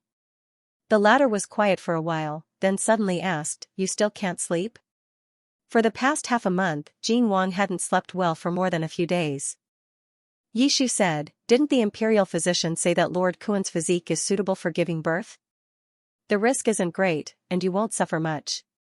"I know," Jin Wang said, "I'm just a little nervous." Yishu rubbed against Jin Wang's chest. "What's there to be nervous about? I'm not afraid." You're very brave." Yishu was silent for a while, then said softly, "Actually, I'm also a little scared." He paused, then said, "That's why, when the child is born, you have to reward me well. You have to make whatever I want to eat." Jin Wang replied, "I will. You can eat whatever you want. I'll go learn. Then I'll have to think about it." Before Yishu could think of anything, there was suddenly a voice outside the door. "Your Majesty, there's news from the front lines." The two of them were startled. Yishu's due date was approaching, and with Jin Wang's instructions, no one dared to disturb their rest in the middle of the night. "Unless," Jin Wang said, "bring it up." The guard presented the letter. Jin Wang opened the letter and read it. A rare look of joy appeared in his eyes. The front lines had been won one after another, and the Chenglu army had already reached the capital of Xianxia. Xianxia's supplies were cut off, and they were isolated and without help. It wouldn't be long before they were completely defeated. It would take at least 5 to 6 days for the military news to reach the capital. In other words, Xianxia might have already been conquered. It hadn't even been 4 months since the start of the war. The guard who delivered the letter shouted, "Congratulations, Your Majesty." Yishu didn't see the contents of the letter, but he could roughly guess it from the reaction of the guard and Jin Wang. Xianxia wasn't strong enough, and Great Yan had Yu Yan's internal support. It was only a matter of time before they unified the world. Jin Wang put down the letter and looked back at Yishu. Yishu smiled at him, "Aren't you going to thank me for my contributions?" "Thank you." Jin Wang lowered his head and kissed him. "Prime Minister, how do you want me to thank you? Do you want me to marry you?" Yishu was about to answer when he suddenly frowned. It seemed a little painful. The pain in his stomach was getting more and more obvious. Yishu hugged his stomach, not knowing whether to laugh or cry. It came at the right time. This puppy really knew how to join in the fun. Jin Wang had already arranged everything. The imperial bodyguards hurriedly ran out to call for an imperial physician. Jin Wang helped Yishu to lie down. The slight pain quickly turned into waves of intense pain. Yishu couldn't even speak as his forehead was covered in layers of cold sweat. Footsteps could be heard outside the door as everyone hurriedly brought hot water and utensils into the room. A slightly younger imperial physician came forward. "Your Majesty, you are the emperor, it is not appropriate for you to stay in the delivery room." Before he could finish, Jin Wang interrupted him, "I will stay here to accompany him." "But," Jin Wang's cold gaze swept over him, "do you not understand?" The imperial physician was so frightened by his glare that he broke out in a cold sweat. He shrank his head and left. Imperial physician Feng placed the medicine box beside the bed and shook his head. He was still too young. Yishu gradually got used to the pain. He hooked Jin Wang's finger and joked, "You are so fierce." Jin Wang lowered his eyes, which were faintly red. He softly asked, "Then are you afraid of me?" "I have not been afraid for a long time." Yishu tilted his head to look at him. His voice was weak, but he was still in good spirits. My Majesty is silly and not scary at all. And, don't be afraid. Jin Wang held his hand in his, but did not dare to use any strength. It was as if he was afraid of hurting him. I will stay here with you. Okay. Kuan Jin's delivery was not difficult. Yishu's body was also well taken care of, so the entire process went very smoothly. Before the sky was completely bright, the sound of a baby crying could be heard in the room. Congratulations, Your Majesty. Congratulations to Xianxia, it is a little prince. Imperial Physician Feng said loudly. The atmosphere around them was very warm. Waves of joy and congratulations rose and fell, but Jin Wang only gently wiped the sweat from Yishu's forehead. He did not even look away. No matter how smooth the delivery was, Yishu could not avoid suffering a little. He lay weakly on the bed. His face was pale. The little flesh that he had gained over the past few days seemed to have all fallen away overnight. He looked extremely haggard. Jin Wang's heart ached terribly. He did not know how many times he regretted it this night. If he had known this would happen, he would not have let him keep the child. Imperial Physician Feng understood these two people the best.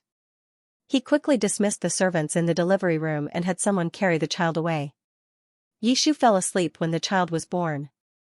Jin Wang asked Imperial Physician Feng many times and confirmed that Yishu was just too tired and sleepy, so she fell asleep.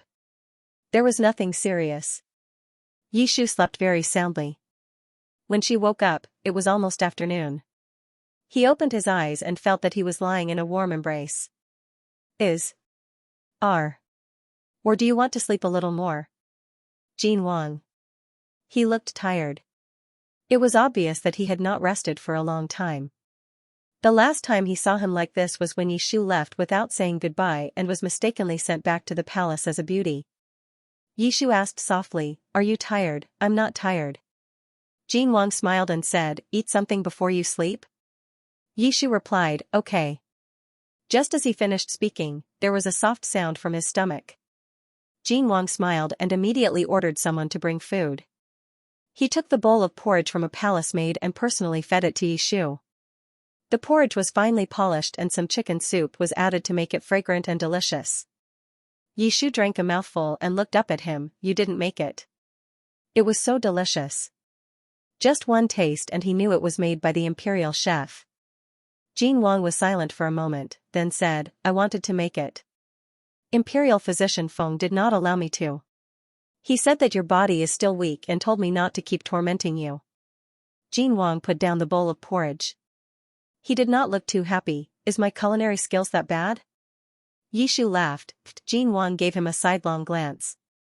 Yishu quickly stopped laughing. Jin Wang fed Yishu spoonful by spoonful of porridge.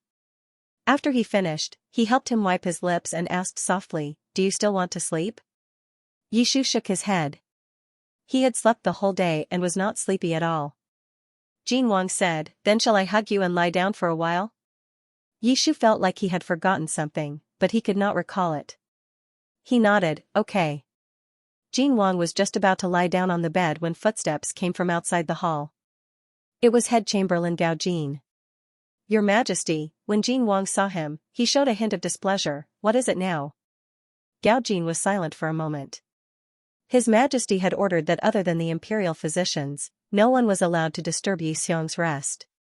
If it was any other day, he would definitely not dare to disturb these two people, but Gao Jin braced himself and said, "The little prince has been crying non-stop since he woke up. His wet nurse said that he might be missing his father. Does your Majesty want this servant to bring the little prince over?" Jin Wang, Yishu, he finally remembered what he had forgotten. He had not seen his own child yet. There was probably no father in the world who was more clueless than the two of them. Jin Wang and Yishu looked at each other. Their expressions were blank for a moment. However, Jin Wang was indeed the emperor. He remained calm and indifferent as he nodded, "Bring the child over." Not long after, the sound of a baby crying could be heard from outside the hall. Jin Wang got up and looked over. The little ball was wrapped in swaddling clothes and was still crying. No matter how he was coaxed, he would not stop crying. Jin Wang took the child from his wet nurse's arms and awkwardly carried him over to Yishu. Yishu saw his unfamiliar movements and mocked, "Clumsy." Jin Wang did not mind and sat down by the bed. The child looks like you. The newborn child had not opened his eyes yet. His skin was a little red and wrinkled. He did not look very good. Yishu did not comment on Jin Wang's words. He raised his hand and poked the child's soft face, saying with disdain, ugly. Jin Wang. Cough. The child, ing. The little child frowned and looked like he was about to cry again. Jin Wang hurriedly said, he's not ugly. Father was lying to you. Yishu smiled and sat up, I want to carry him. Jin Wang placed the child in his arms. The swaddling clothes were very small. Yishu could completely wrap one arm around him. Yishu had never experienced something like this before. The soft and small child lay in his arms. As if sensing a familiar scent, he stopped crying and snuggled into his arms. Yishu's movements stiffened. He did not even know where to put his hands. This little life that he and Jin Wang had created was now lying in his arms. It was real. Yishu suddenly felt that the unreal feeling that had been lingering in his heart all this time seemed to have disappeared. Yishu raised his head. Jin Wang also happened to be looking at him. There was something extremely soft in their eyes. Yishu lowered his eyes and said softly, he's so small. Yes. Jin Wang lowered his head and kissed his forehead, Ashu, this is our child. The next day, Jin Wang issued an imperial edict, announcing the existence of the little prince to the public. Recently, the monarch had issued too many imperial edicts, and each time, it was earth-shattering news. This made the officials almost immune to it. This time, they could not make a fuss like last time. Otherwise, they would appear too immature. As everyone thought this, they picked up the imperial edict and began to read it. Then, they were so shocked by the news that several of them fell to the ground. WHWWW what? Where did this prince come from? Who gave birth to him? Oh, the imperial edict said that it was Xiang. Xiang? The last time Xiang had appeared was after the court examinations. He and the monarch had announced the new top scorer. At that time, Xiang was wearing a cloak from early spring. His body was completely covered. No one could see any clues, and no one would think that way. Counting the days, Xiang was probably 5 months pregnant at that time. Calculating further back, didn't that mean that when Xiang was pretending to be the imperial concubine, the two of them, the expressions on the faces of all the officials instantly became very interesting. So that imperial edict was not to confess to Xiang, but to show off in front of them. His Majesty really knew how to play. No matter what the outside world guessed, it did not affect the two people in the temporary imperial residence. This was the first time the two fathers had raised a child, so they did not have any experience. Fortunately, the palace had everything from wet nurses to clothing and food, so they did not need to worry about it. Yishu's body recovered very quickly. Every day, he would stretch out his hand and open his mouth to eat. When he had nothing to do, he would play with the child. His days were very leisurely. Jin Wang was not like this. A few days after the child was born, there was news of victory from the front lines. Xianxia finally could not withstand the attacks of the Chenglu army. They opened their city gates and bowed to Chenglu. Xianxia willingly ceded land and sent hostages with countless treasures and jade artifacts. They would soon set off for Chenglu. At this point, the war had finally come to an end. With the previous backlog of work and the current post-war matters, Jin Wang was so busy that he almost could not breathe. Yishu pointed at Jin Wang, who was sitting in front of the desk dealing with work, and said sincerely to the child, "Look, this is your future." A newborn child looked different every day. The little child was a bit bigger than when he was born. He was pink and tender, and his eyes were big and bright. The more one looked at him, the more he resembled Jin Wang. When Jin Wang heard Yishu's words, he looked up from the memorial and said, "What nonsense are you talking about now?" "I'm not." Yishu knelt on the bed and hugged the little child, who did not know how to crawl yet. The two of them turned their heads at the same time and looked at Jin Wang with the same bright eyes. "Am I wrong?" Yishu raised his eyebrows. "Or are you saying that you don't want our son to be the emperor?" Jin Wang was speechless. Yishu played with his child's small hands and deliberately sighed, "Poor little Yi." You're clearly the eldest son, but Imperial Father doesn't want you to be the heir apparent. In the future, won't you have to fight for the throne with the second prince, third prince, and fourth prince? What will you do, Jin Wang? The child's official name could only be decided when he was 1 month old. Right now, he only had the name Milk. Yishu originally wanted to call him Little Wang, which would correspond to his imperial father, but Jin Wang firmly refused. Jin Wang took a deep breath and said calmly, the second prince, the third prince, the fourth prince, so Yi Xiang thinks that one is not enough? Jin Wang smiled at him and said warmly, if you want more children, just say it. This prince will naturally accompany you. Yishu angrily glared at him and grabbed the child's 2 lotus-like arms. The child cooperated and made a face at Jin Wang. Jin Wang, what was this guy teaching the child all day?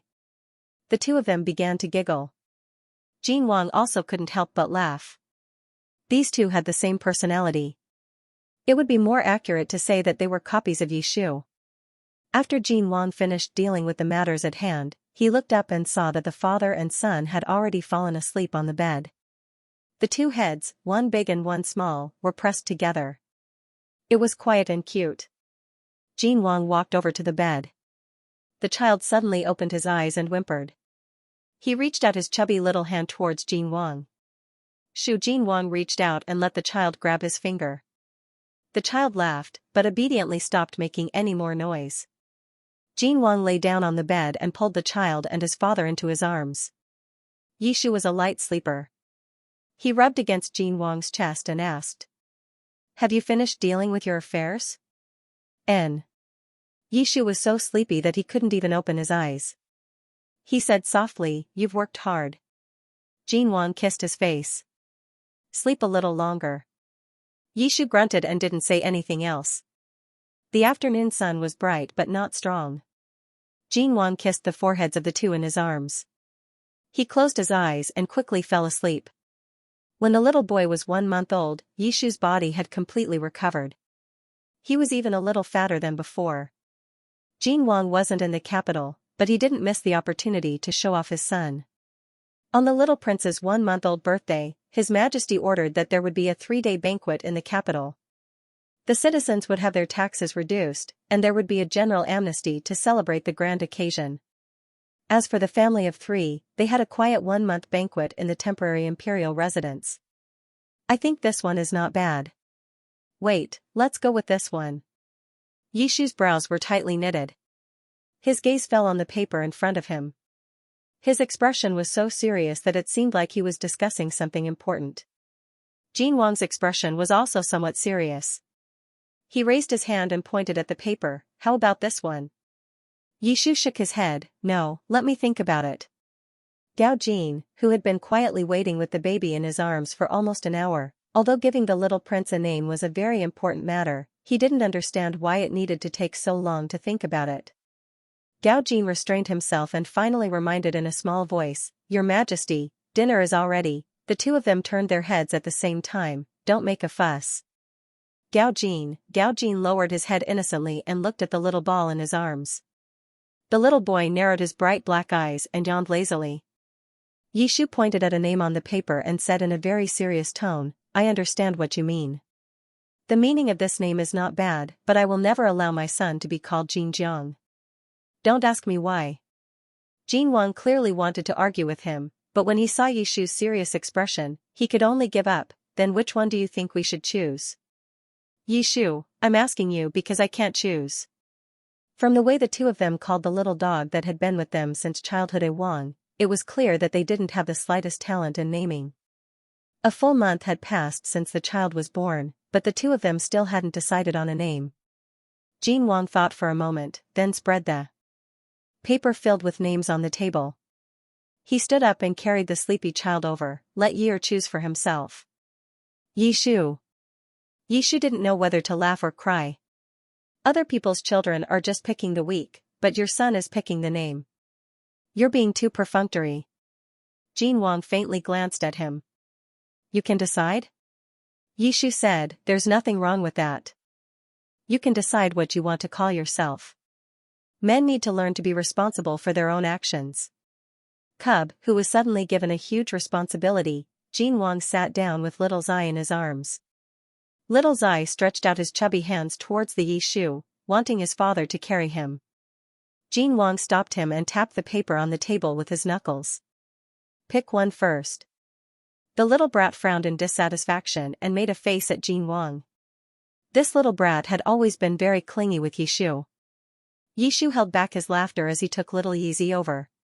He rubbed little Yizi's head and said, "Little Yizi, be good. Pick one first." Little Yizi seemed to understand Yishu's meaning and began to giggle. Yishu raised the paper and placed it in front of little Yizi. Little Yizi's two small hands waved in the air. There were more than 10 names written on the paper. They were all carefully selected by Yishu and Jin Wang over the course of a month. The two of them looked at each other and held their breaths. They were inexplicably nervous. After a while, little Zai pressed his hand on the paper. It was the character for Zhao. Zhao, Ri Ming. Shubai Yunhan, Zhao Hui Tian.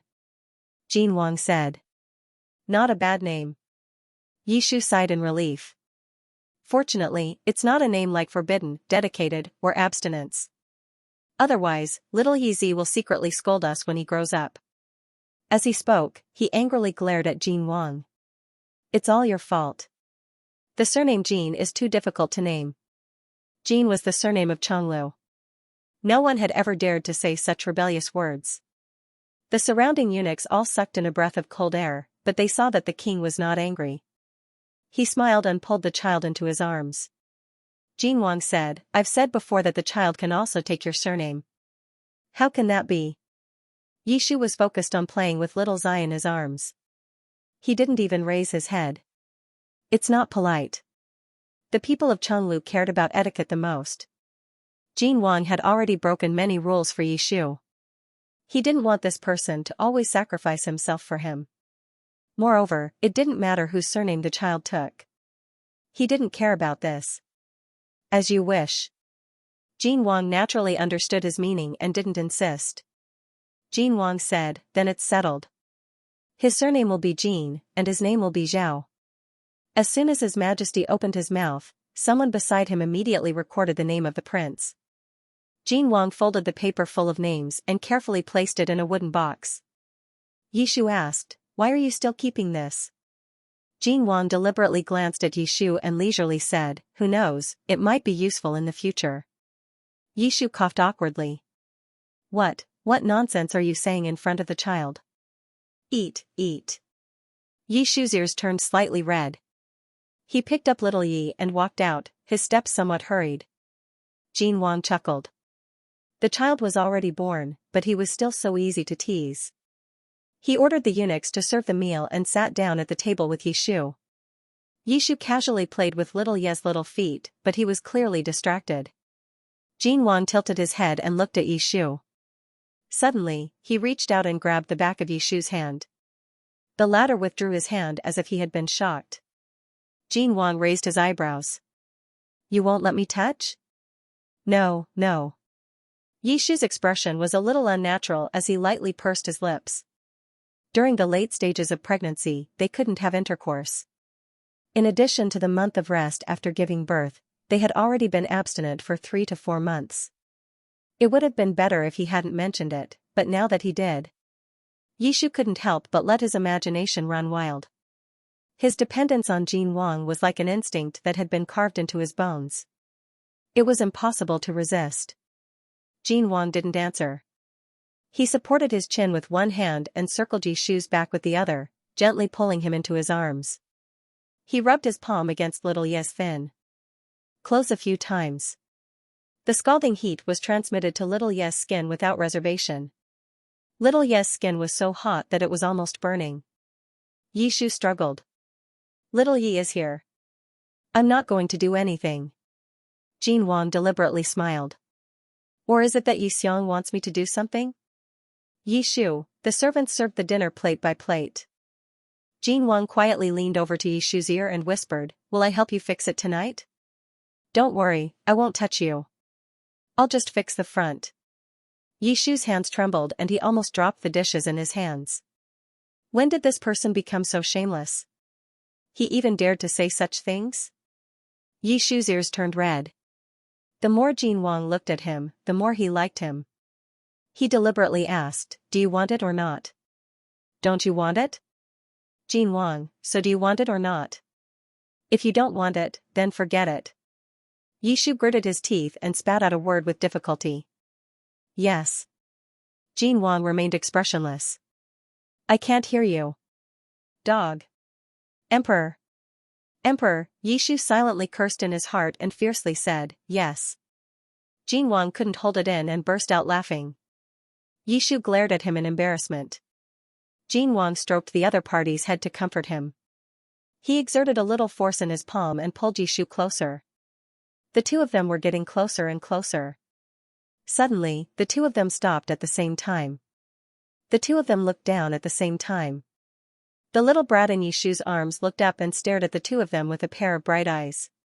His head was slightly tilted, as if he was a little confused. "Jin Wang, Yi Shu." Jin Wang decisively covered little Ye's eyes and said seriously, "You're not allowed to look at this." Then he quickly leaned over and gently kissed Yi Shu on the lips. It was a short and deep kiss. It was so fast that no one could react to it. Yi Shu subconsciously looked at Jin Wang. The latter winked at him and mouthed silently, "Continue at night." Yi Shu looked away. His face and neck were completely red.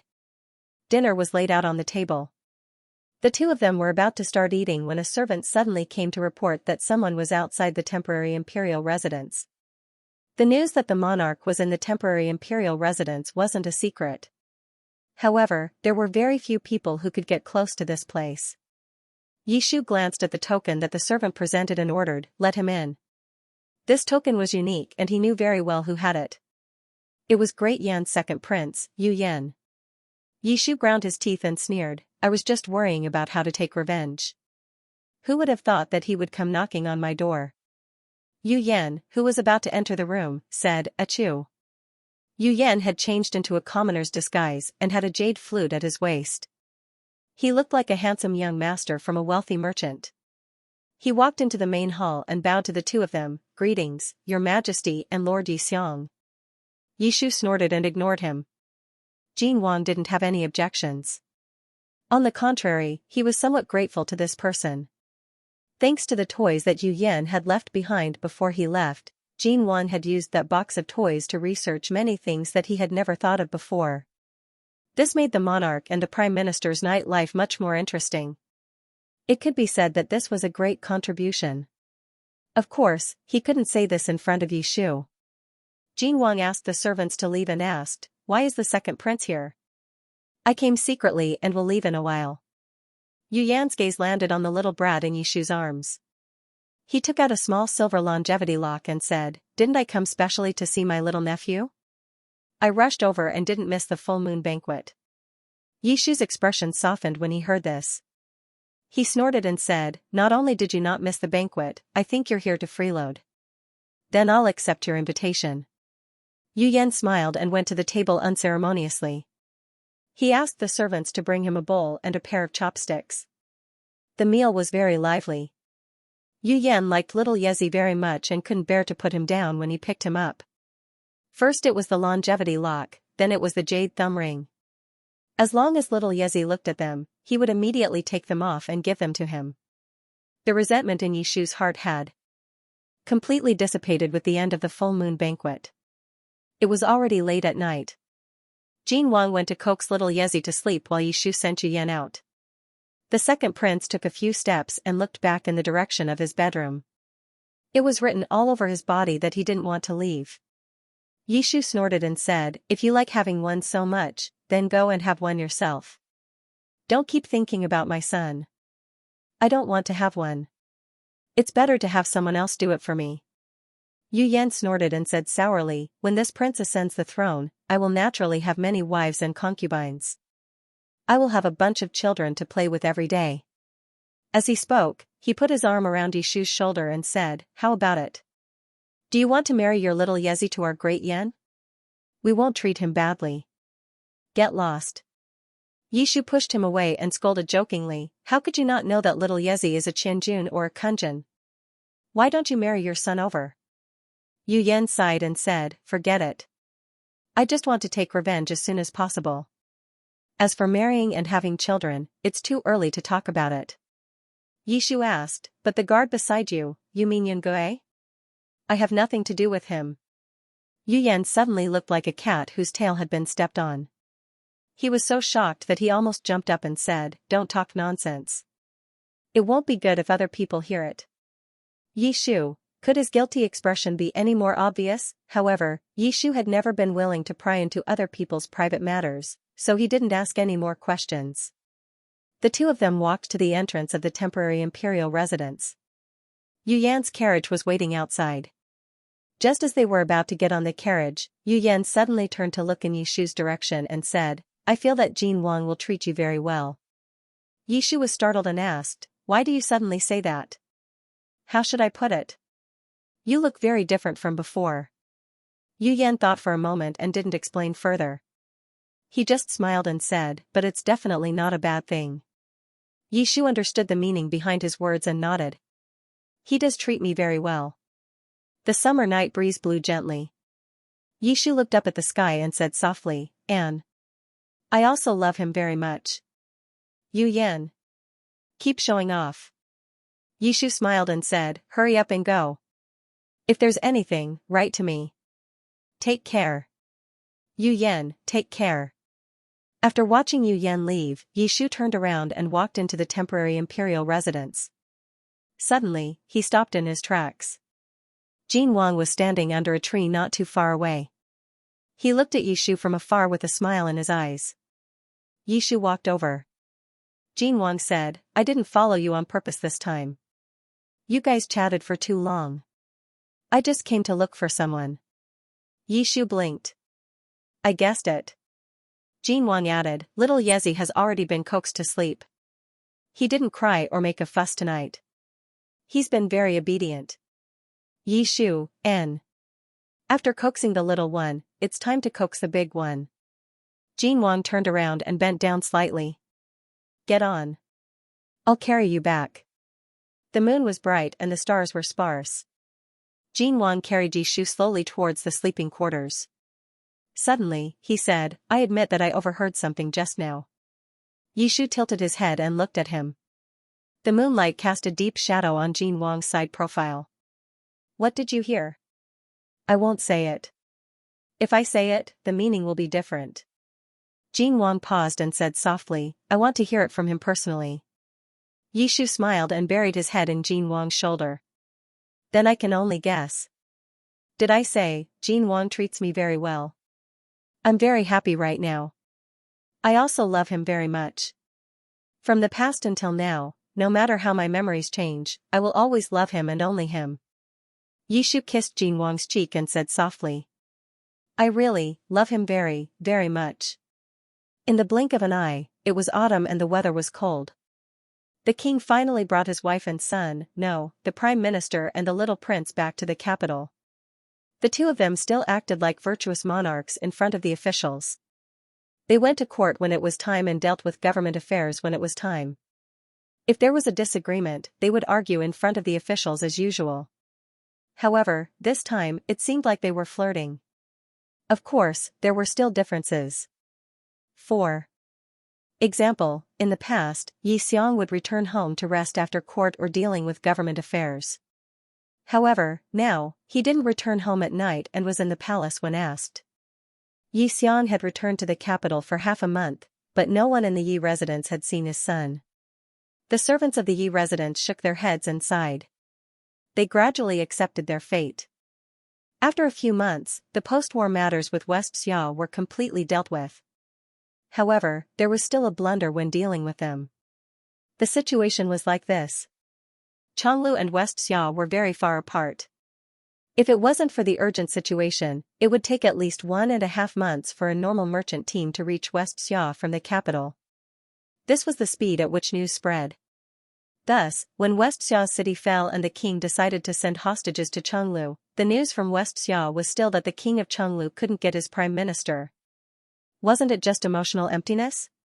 Wasn't that simple? The king of Xianxia waved his brush and sent his twin son and daughter who had just reached adulthood over. When the news of Changlu's prime minister giving birth to a prince reached Westxia's capital, the caravan had already left for half a month. It was impossible to stop it. The king of Westxia was crazy, the siblings on the road were crazy, and Jin Wang, who had received the news in advance, was also crazy. The king of Westxia is definitely trying to sow discord between the harmonious and happy relationship between husband and wife, Jin Wang said angrily. We can't let them enter the city. Gao Jin was silent for a moment and said, But your majesty, Westxia's princess and prince are already living outside the city. If we order them not to enter the city, isn't it a bit late, Jin Wang said decisively, we can't let a Shu know about this. Going to Jiangnan? Or should I bring little Yi there myself? Late at night, Yi Shu had just coaxed the baby in her arms to sleep. Her voice was very low. Why? Jin Wang's mental fortitude, which had been tempered by his many years of service to the emperor, was no small matter. He calmly said, You're not going by yourself. You go first. I'll be right behind you after I'm done with the matters at hand. But, Jin Wang interrupted him, the winter in the capital is too cold, and Yi is still so young. It's more suitable for her to spend the winter in the south. Yi Shu looked at him suspiciously. Jin Wang also had a temporary residence on the southern coast. When the capital was covered in white snow during winter, the sun would still be high up in the sky, making it as warm as summer. As an emperor, he knew how to enjoy life. Yi Shu was a little shaken. What you said makes sense. Jin Wang didn't give him a chance to go back on his words. He immediately said, I've already given the order. You will set off tomorrow. So soon? Yi Shu frowned. But I heard that the Western Xia envoys will be arriving soon. I still have to, Jin Wang said, I'm here. You don't need to worry about these things. Then? Yi Shu pursed his lips and whispered, Then when are you coming to find us? Jin Wang's heart softened when he saw Yi Shu's expression. He lowered his head and kissed Yi Shu's forehead. Once I'm done with the matters in the capital, I'll definitely rush over here. It just so happens that the weather isn't too cold right now. You can go to Jiangnan by water and have fun while walking. When he mentioned having fun, Yi Shu's eyes lit up. Okay. Bringing Yi Shu and the baby south to spend the winter wasn't a last-minute decision. Jin Wang's original plan was for the family of 3 to take a ferry down and have fun along the way. But now, it was all that damned Western Xia king's fault. Yi Shu looked very happy. He had been cooped up in the capital for so long and had long wanted to go out for a stroll. Yi Shu smacked his lips on Jin Wang's face, but he felt something. He frowned and moved back. Put away your incense. Jin Wang was startled. Only now did he notice that the air was filled with the fragrance of wine. Yi Shu's ears were a bit hot. Zizi is still here. Why are you flirting? The atmosphere gradually became a bit ambiguous. Jin Wang uncomfortably looked away. I'm going to take a bath. He really didn't do it on purpose. Xianjun originally didn't have a period of courtship. However, after he marked Kuan-jun, out of his reproductive instincts, Xianjun would have a period of courtship once or twice a year. Xianjun's courtship didn't get in the way.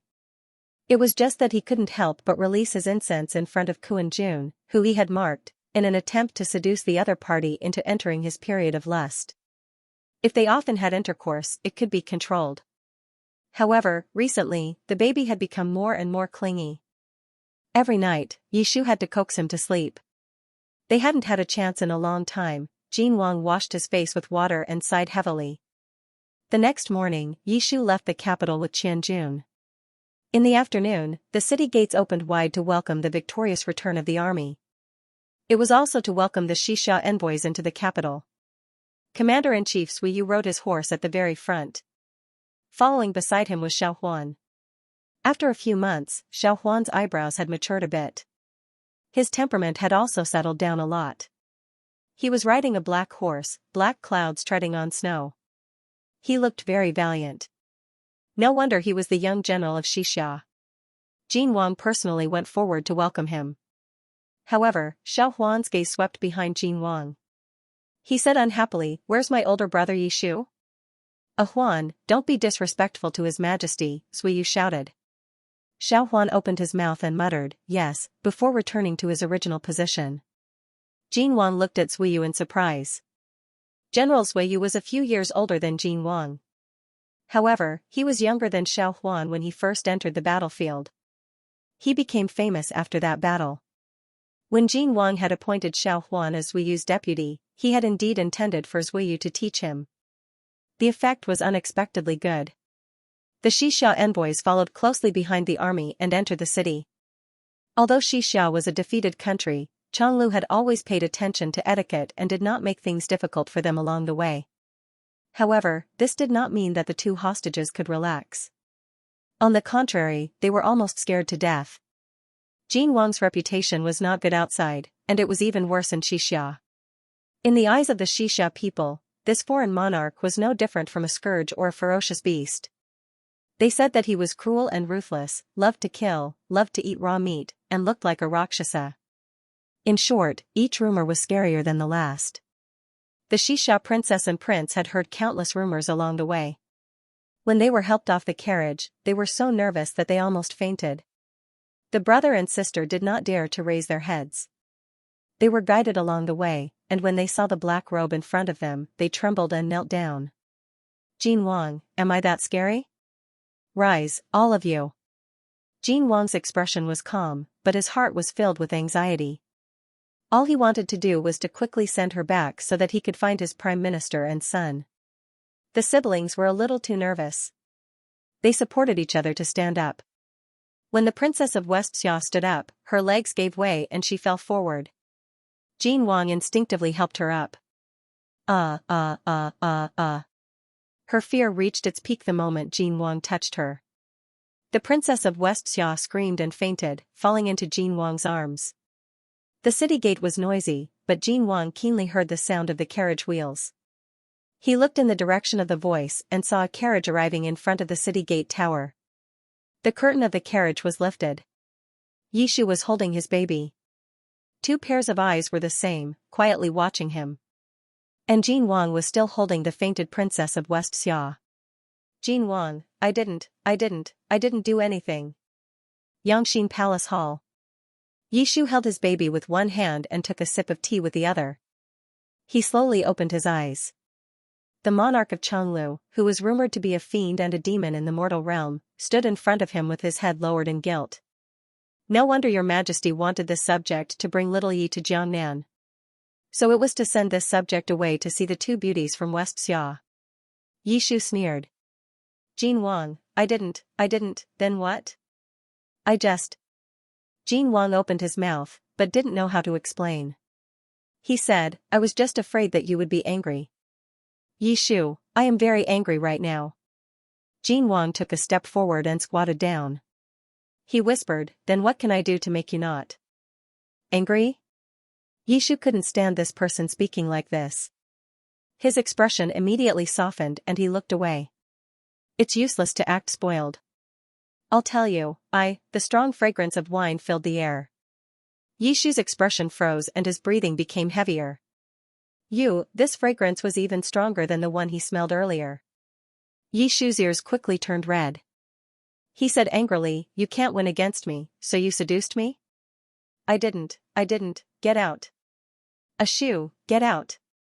Bang, the doors of Yangxin Palace Hall suddenly slammed shut.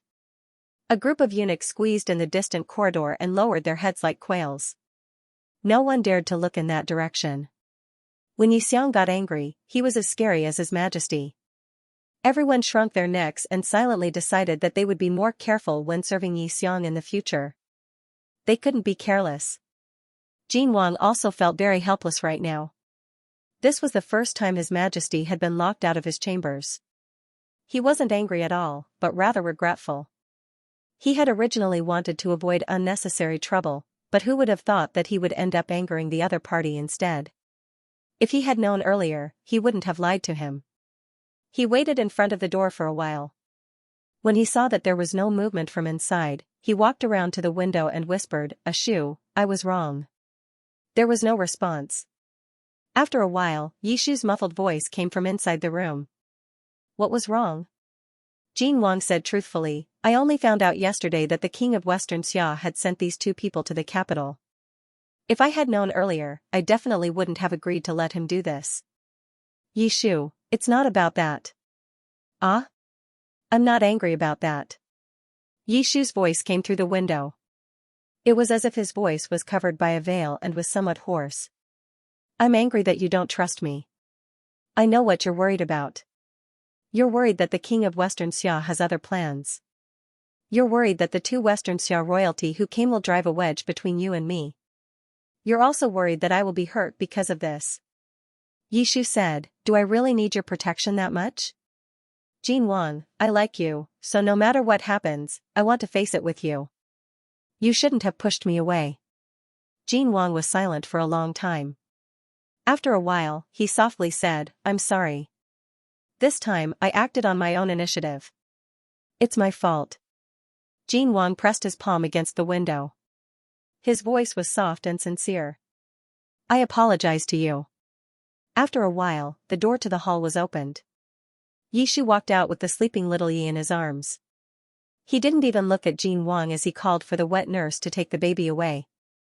Only then did he turn around to look at Jin Wang, who was standing in front of the hall in a daze. Yishu walked past him and entered the hall. After crossing the door, he stopped. Why aren't you coming in? Jin Wang asked, you're not angry anymore? I'm angry. Yishu didn't even turn his head. But there won't be a next time. There won't be a next time. Jin Wang took 2 steps forward and hugged Yishu from behind. He buried his head in the side of Yishu's neck and rubbed against him. I promise, there won't be a next time. Yishu's ears burned. His limbs felt weak from the lingering scent of Jin Wang's letter. He leaned against Jin Wang and whispered, I've already sent the baby away. I've also sent away all the servants outside. No one will come near here for the rest of the day. Jin Wang was stunned for a moment. He raised his eyes to look at the person in his arms. Yishu's little cinnabar mole behind his ear had unknowingly turned dark red. Yishu's face also gradually turned red. He said angrily, why aren't you going to go in? How much longer do you want to endure? As soon as he finished speaking, he was immediately picked up horizontally by someone. Jin Wang carried Yishu and strode to the side of the bed. He placed him on the bed and then leaned over. So, you didn't speak or ignore me just now because you were coaxing Yishu to sleep? Yishu pursed his lips. He tilted his head and didn't speak. Jin Wang couldn't help but kiss him. How could this person be so cute? He was clearly throwing a tantrum, but he still coaxed his son to sleep to resolve his begging period. I really like you. Jin Wang raised his head and said seriously, you don't even know how much I like you. Yishu's consciousness became hazy as the scent of the letter grew stronger. He tried his best to raise his head and kiss Jin Wang's lips. He smiled. I know. I knew a long time ago. The next day, Chonglu sent the Xianxia envoys and hostages back. In addition to ceding land and paying tribute every year, they added another condition. Xianxia had to spread the love story of the Chonglu monarch and the prime minister throughout the country. A few days later, the monarch and the prime minister took the little prince to the south by boat. The family of 3 went on a sightseeing tour along the way, traveling incognito, enjoying the rivers, clear seas, and peaceful seasons. In the spring of the 2nd year, the little cub grew very quickly. In the blink of an eye, he could walk slowly with the help of others. That afternoon, Yishu had just coaxed his cub to sleep when a little yellow dog slipped into Yangxin Palace Hall. Yishu was slightly surprised. The mission is completed? The system couldn't interfere with the plot too often. The last time they met, they had agreed that the little yellow dog wouldn't appear in front of Yishu again unless the mission was completed. He didn't expect to meet again so soon. Yes, Jin Wang's day of unifying the world is just around the corner. The system shows that your mission is completed, the little yellow dog said. A year ago, I told you that you could choose the reward you wanted after the mission was completed. Have you thought about it now? Yishu looked back at the little cub who was sleeping peacefully on the bed. A gentle breeze blew in through the half-open window. Yishu looked up and saw layers of overhanging eaves reflecting the sunlight in the distance. The large imperial city was bathed in the afternoon sun, and it was unusually quiet. "I've thought about it," Yishu said softly. "I want to stay here." The little yellow dog wasn't too surprised. It had accompanied Yishu for so long, so it understood his personality and way of thinking. The little yellow dog said, "You can stay, but you might not be able to return to the real world." "I have nothing there, so why should I go back?" Yishu said. "Wealth, power, health, you can give me many things, but those are not what I want the most. I want a home, and it's here now." "That's fine." The little yellow dog wagged its tail. "I will pass on your wishes to the higher-ups, but your memories, the system has never done this before, so I'm not sure if I can retrieve them. Apart from that, there might be other benefits, but I'll do my best." Yishu nodded. "Thank you."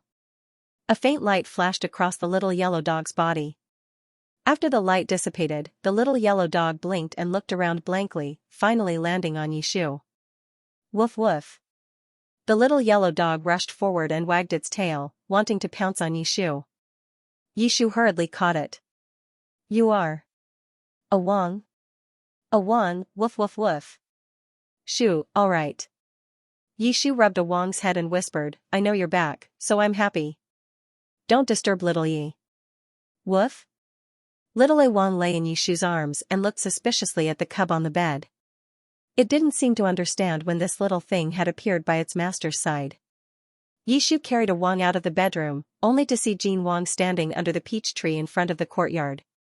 Light pink petals fluttered around him. Yishu walked up to him. "Why aren't you coming in?" Jean Wang looked a little hesitant. The system has already left." "This is a Wang," Yishu said. "I just told it that I won't be leaving." Jean Wang's eyes flickered. Yishu put down the little dog in his arms and wrapped his arms around Jean Wang's neck. "Say something, I've already stayed for you." "I don't know what to say." Jean Wang smiled bitterly. "I really want to say that you don't have to make such a sacrifice for me, but if this is the only way to prevent us from being separated, then I'm very happy that you've made this decision.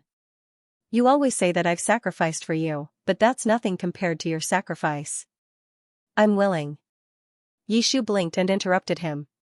"As long as you're willing, then it's not a sacrifice." "That's what you said." Jean Wang smiled. I understand. Then let's talk about something else." Jean Wang looked at the face in front of him and asked, "The child is already so big. Shouldn't Yi Xiang also give me a status?" Previously, little Yi was still young and busy with state affairs, so the two could only put the wedding date on hold. Now that everything was settled, they brought up the old matter again.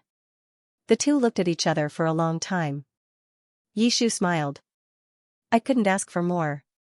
The wedding date was set for 3 months later. The two would be married according to the emperor and empress rites. It just so happened to be the little prince's first birthday. Yishu wouldn't enter the harem after the wedding, but he would still be the prime minister. Henceforth, the two would rule the world together and enjoy the prosperity of the world. For Yishu, life after marriage was no different from before. After subduing West Xia, Chonglu had a long period of peace. According to the plot of the original novel, it was Great Yan's turn to deal with West Xia. Great Yan was located in the south and was much stronger than West Xia. Naturally, it was not something that could be solved by sending troops over. Now that Yu Yan was here, Jean Wang did not have any intention of declaring war. He just let Yu Yan go and seize power, while Chonglu secretly assisted him. When the time came, wouldn't it be up to them to discuss how the two countries should interact? With the world at peace, Yishu and Jean Wang could finally focus on raising their child. After little Yezi turned 1 year old, his appearance gradually matured. His brows also seemed to be carved from the same mold as Jean Wang's. Only his eyes were slightly tilted and had peach blossoms in them. When he smiled, he was no different from Yishu's. It could already be seen that he would grow up to be a beauty that could bring disaster to the country. Little Yezi's body was very healthy and he was naturally very active. He was even more lively than other children his age. After learning how to walk, he liked to run around the courtyard. When he became wild, no one could catch him. Moreover, this child did not cry or make a fuss when he fell. He patted his clothes and continued to run around as if he had endless energy. Every time, Yishu would be scared half to death. He would only be able to relax after he had the servants change all the furniture that could be easily knocked over. Who do you think he takes after in his personality? Yishu looked through the window at his son, who was fighting a battle of wits and courage with the servants in the courtyard. Jin Wang stopped flipping the pages of the book and said without raising his head, "Don't look at me. When I was young, I was not good at sports. Mother forced me to practice martial arts." His words were not wrong. Jin Wang was still young and weak. He was also quiet and sensible by nature, so he wouldn't run around like this. Yishu nodded subconsciously, but he immediately felt that something was wrong. "You're saying that it's all my fault? I was not like this when I was young." That was because he did not have the opportunity. When he was young, he did not have the opportunity to learn how to walk. However, Jin Wang glanced at him. His lips curved as he said softly, "When I first met you, you were just like little Yezi now." Yishu. At that time, Yishu had just recovered his legs and loved to drag Jin Wang around the palace to play. He jumped up and down and was full of curiosity about everything. It wasn't until Jin Wang's mother was demoted and the three of them moved into the cold palace that Yishu gradually calmed down. Yishu was silent for a moment. He refused to admit his dark history. "You're talking nonsense. I'm going to play with my son. I'm ignoring you. Little prince, be careful." Yishu had just walked out of the hall when a small figure ran towards him and jumped into his arms. "Daddy, Daddy." Little Yezi was very smart. Whether it was learning to walk or talking, he was much faster than ordinary children. He was already 2.5 years old. His pronunciation was clear, and his voice had a little childish tone to it. Yishu squatted down and pinched his soft cheeks. "Why are you in such a hurry? What's wrong?" The little boy grabbed onto Yishu's sleeve. His eyes were shining. "Little Yezi wants to go out of the palace to play." "Out of the palace?" Yishu asked. "Why do you suddenly want to go out?" "Uncle Gao said that there's a new opera troupe in the city."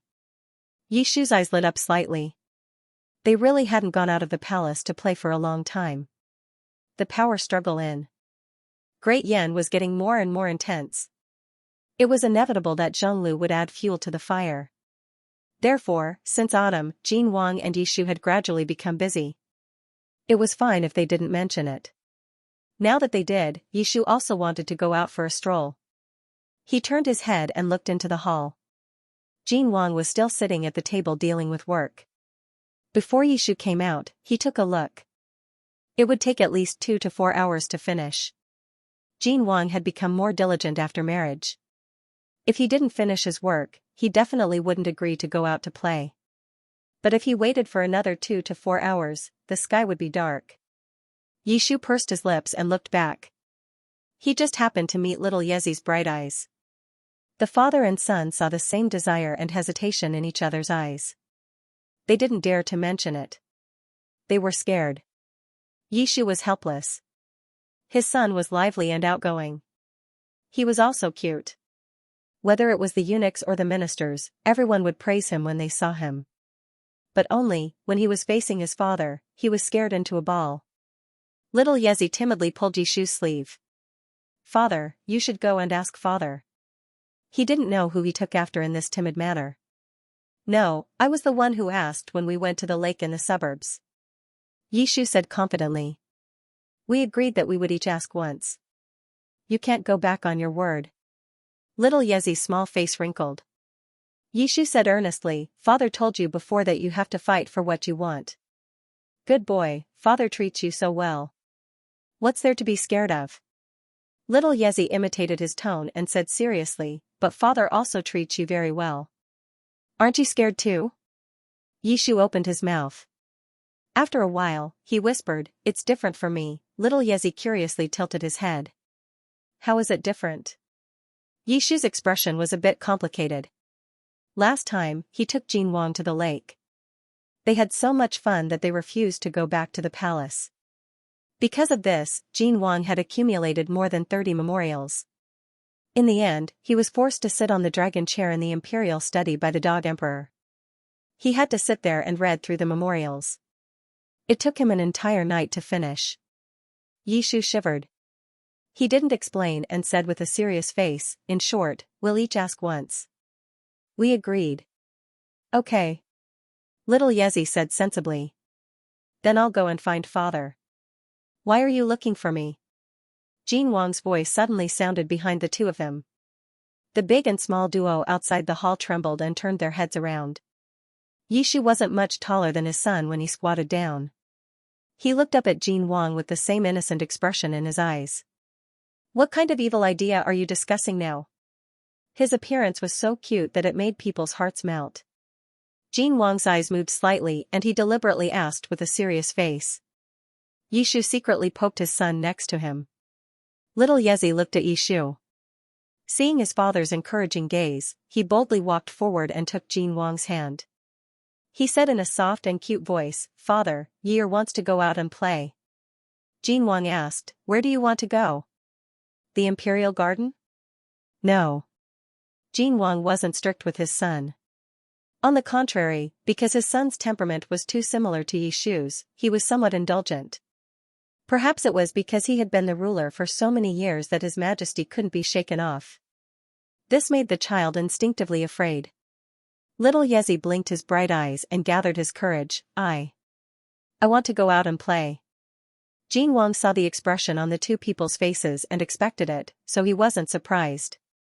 He glanced at Yishu, who was obediently squatting behind his son and pretending that this matter had nothing to do with him.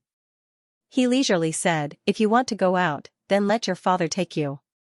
The Prime Minister's residence outside the palace is also your home. After the marriage, Jin Wang gave Yishu a new Prime Minister's residence. It was closer to the imperial city and Yishu could go back and live there whenever he wanted. However, more than a year had passed and Yishu rarely went back. Little Yezi suddenly understood, oh right, if he and his father wanted to go out and play, they didn't need to ask for his father's permission, but why? Little Yezi looked at Yishu in confusion. Yishu couldn't avoid it, so he took a few steps forward and grabbed Jin Wang's other hand. He whispered, I want you to go out and play with me. Jin Wang's gaze swept over the two of them. Finally, he couldn't hold it in any longer and gently smiled. In the past, there was only Yishu. He already couldn't stand this person acting spoiled and cute. Now, there was another little one. His Majesty once again began to worry about his status in the family. Jin Wang said, Go change your clothes. We're going out of the palace. Okay. Little Yezi was happy and was carried away by a palace maid to change his clothes. Jin Wang led Yishu into the palace hall. Yishu took the initiative to unbutton his dragon robe. His ears were a little hot. It's little Yezi who wants you to go with him, not me, I know. Jin Wang looked down at him with a faint smile in his eyes. It's not you who is clingy. Yishu awkwardly looked away and his ears turned even redder. Jin Wang loved this look of his. He stepped forward to help him take off his robe and kissed him on the cheek. Even little Yezi knows to bravely express what he wants. Why is Xianxia hiding behind his son?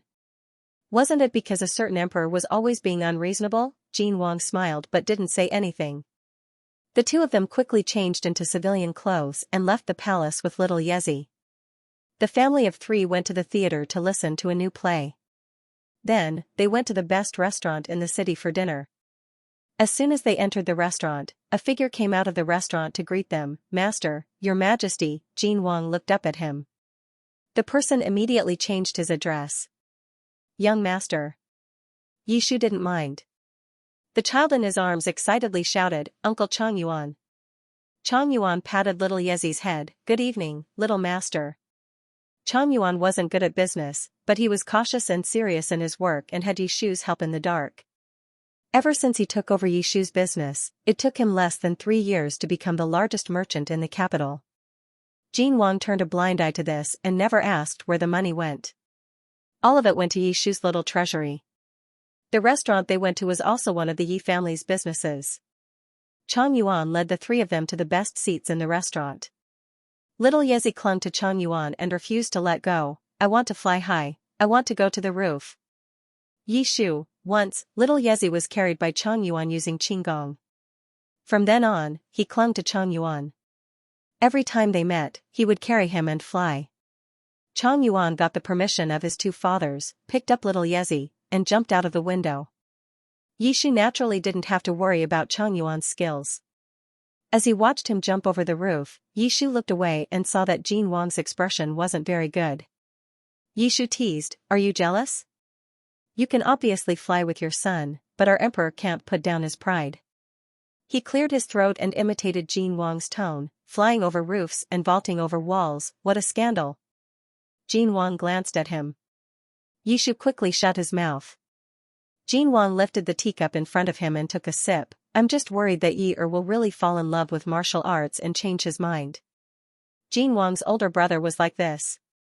He liked martial arts from a young age and didn't have the heart to do his homework. When he grew up, he didn't have the heart to inherit the throne and went straight to his fief. But because of this, the eldest prince managed to escape a calamity. He could be considered Jin Wang's only relative in this world. Yishu didn't care, there's nothing bad about it. If he really likes martial arts, he can get Xiaohuan to teach him. In any case, Xiaohuan also likes him. Every time he writes to him, he sends him a lot of delicious food. At this point, Yishu's voice stopped abruptly as he shut his mouth. Jin Wang's eyes narrowed slightly. "Xiaohuan, still writes to you?" Yishu felt guilty from his glare and said, "What are you doing? How long has it been since he left the capital? If you have the time to be jealous, why don't you hurry your trusted aide, the left general, to get him?" Jin Wang was speechless. The two of them had been together day and night, and their relationship had developed quite a bit. Anyone with a discerning eye could tell. But the problem was that one of them had grown up in a military camp and only knew martial arts. He was a complete blockhead, while the other still only had Yishu in his head. Every year, he would write a letter to Jin Wang hoping that the two emperors would be allowed to get married. Jin Wang, it would be strange if he could get her. Jin Wang didn't want to talk about this with him anymore, so he asked, "If you allow Yi-er to practice martial arts, what will happen to the throne? You won't let him be the crown prince anymore?" Yishu fell silent. "That's true." Yishu frowned and said, "If he doesn't become the crown prince, he won't be able to inherit the throne.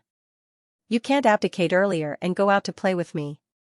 Sai, it's better to nurture him well and let him quickly inherit the throne for the sake of his two fathers' happy lives." Jin Wang, why did this person sound so disdainful of the throne? Jin Wang was already used to his prime minister's unusual way of thinking. He smiled lightly and said, "Actually, there's another way." "Yishu, what is it?" Jin Wang leaned closer and whispered in Yishu's ear, "If he doesn't want to be the crown prince, we can just have another child." Yishu's ears quickly turned red.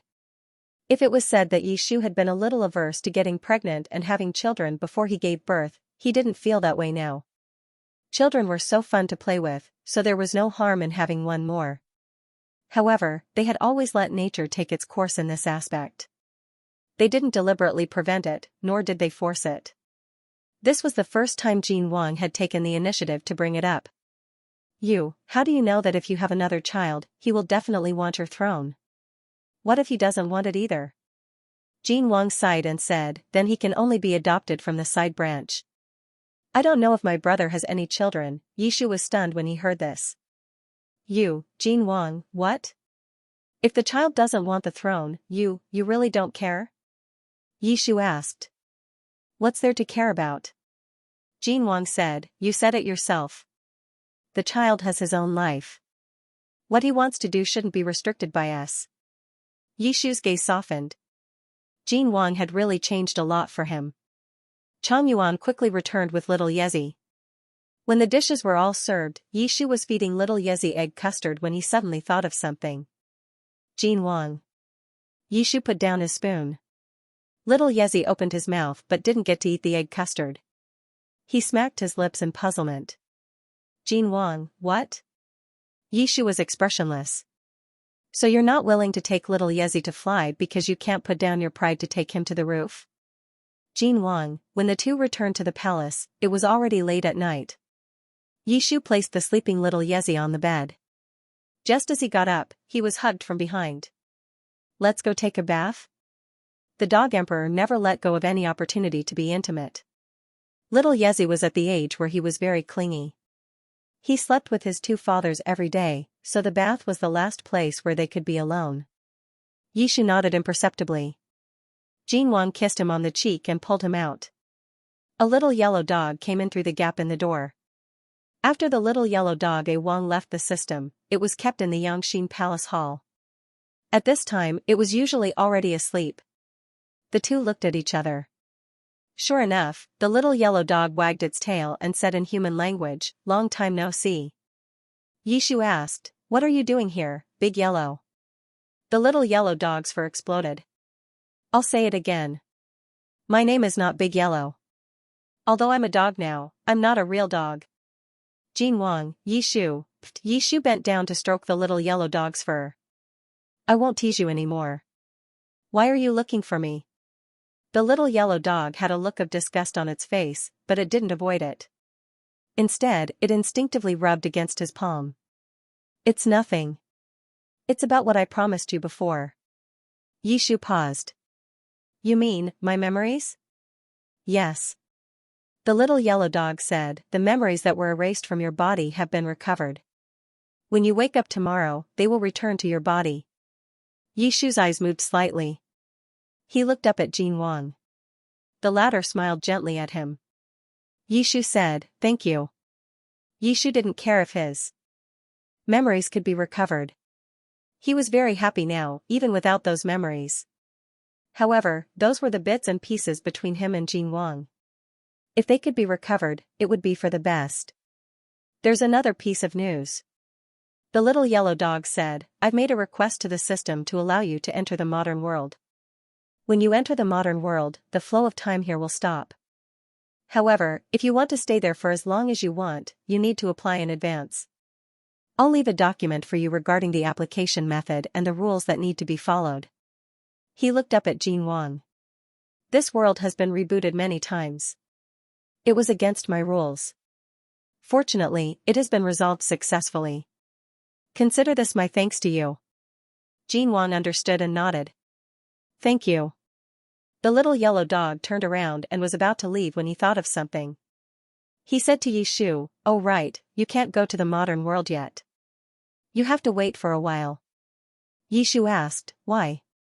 The little yellow dog explained, "The system only gave the two of you permission. The children that you created won't be able to go." This was already the system being lenient. Yishu wasn't so greedy as to ask the children to go with them. Yishu said, "I understand. It's fine as long as we don't bring little Yi along." The little yellow dog looked at them hesitantly. "Jin Wang, Yishu, ? Jin Wang took a deep breath and said, "I understand. Thank you for the reminder." The little yellow dog nodded and turned to leave. Jin Wang helped Yishu sit down. Yishu asked blankly, What's wrong?" "It's nothing. Don't be nervous." Jin Wang comforted him gently and called out, "Summon the imperial physician." Yishu? End of chapter 60. Don't forget to subscribe, like, and share the video to support the channel.